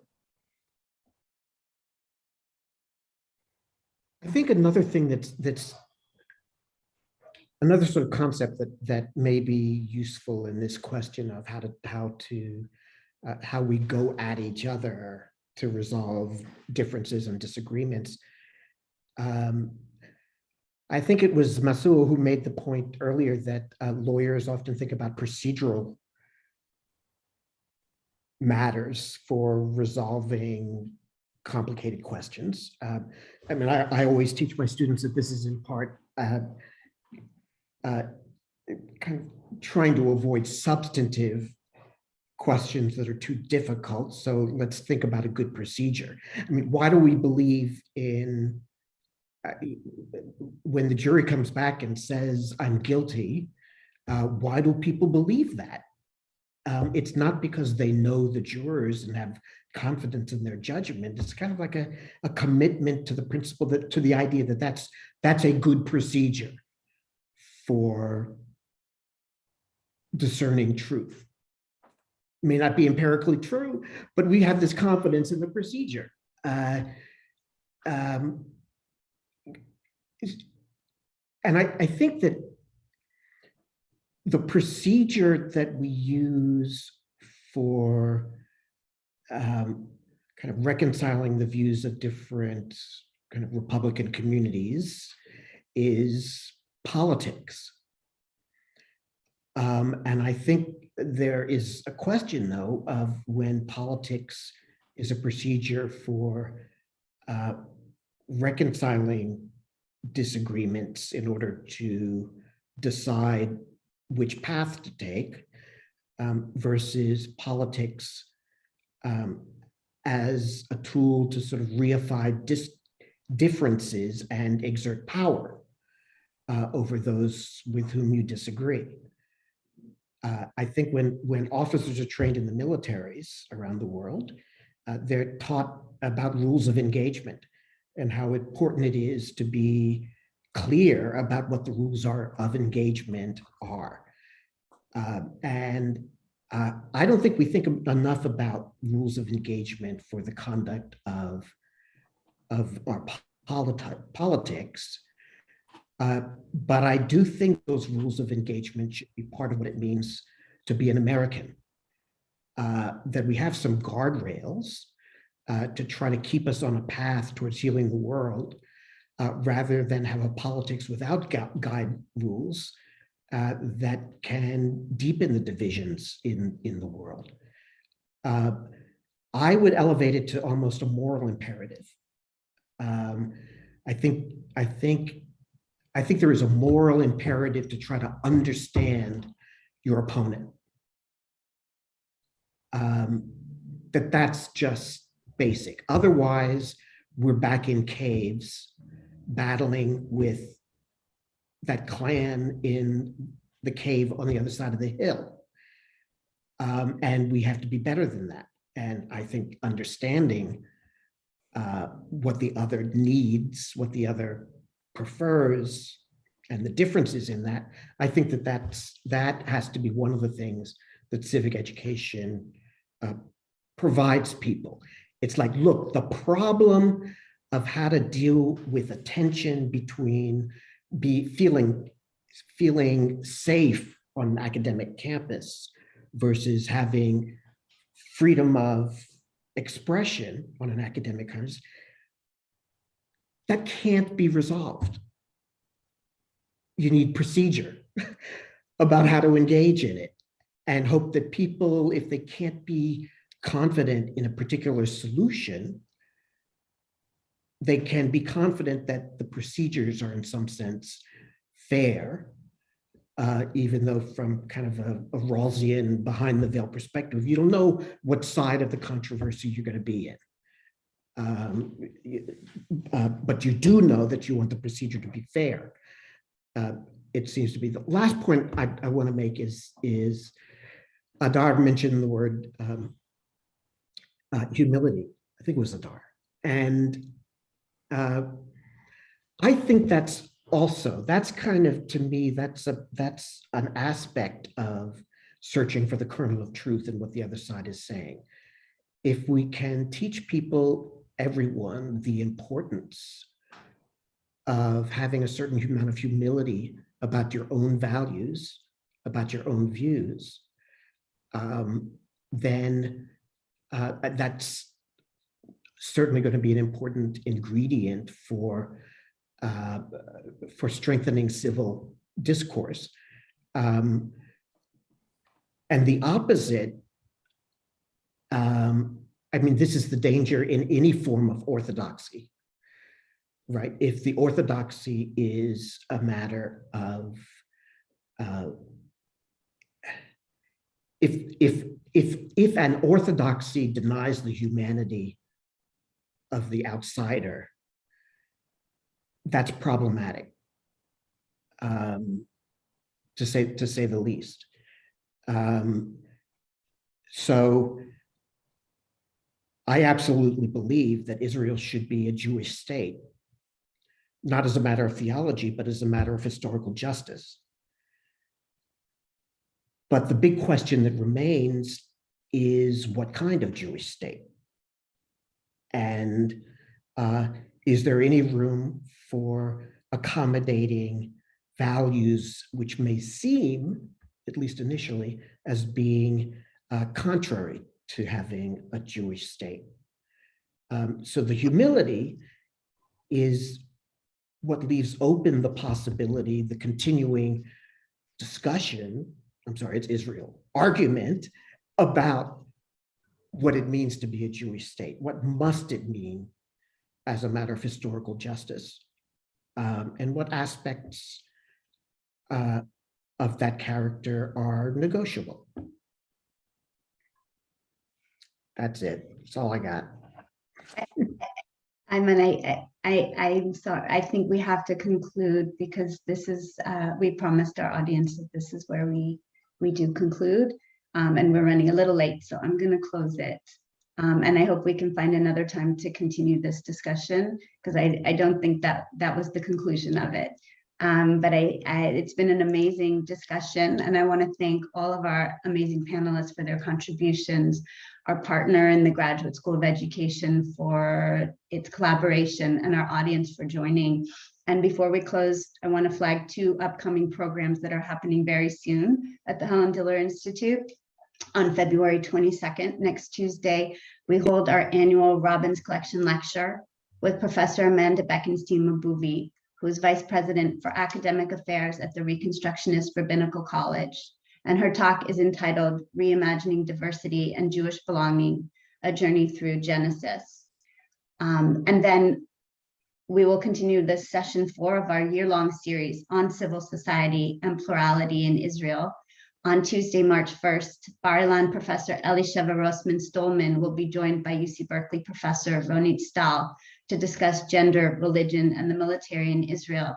And I'll just say that there are 3 already recorded parts of this series that pick up many of the themes we've just been talking about multiculturalism and belonging and difference. So please see the Helen Diller Institute events page for more information on these and other upcoming events. And thank you all for joining us today. Thank you. Thank you very much Thank you. for that. Thank you very much. Great to see everybody. Thank you all. ביי להתראות חנן, ביי להתראות. Leave out. Thank you all. מה הדר? מה חברים? תודה רבקה, ביי.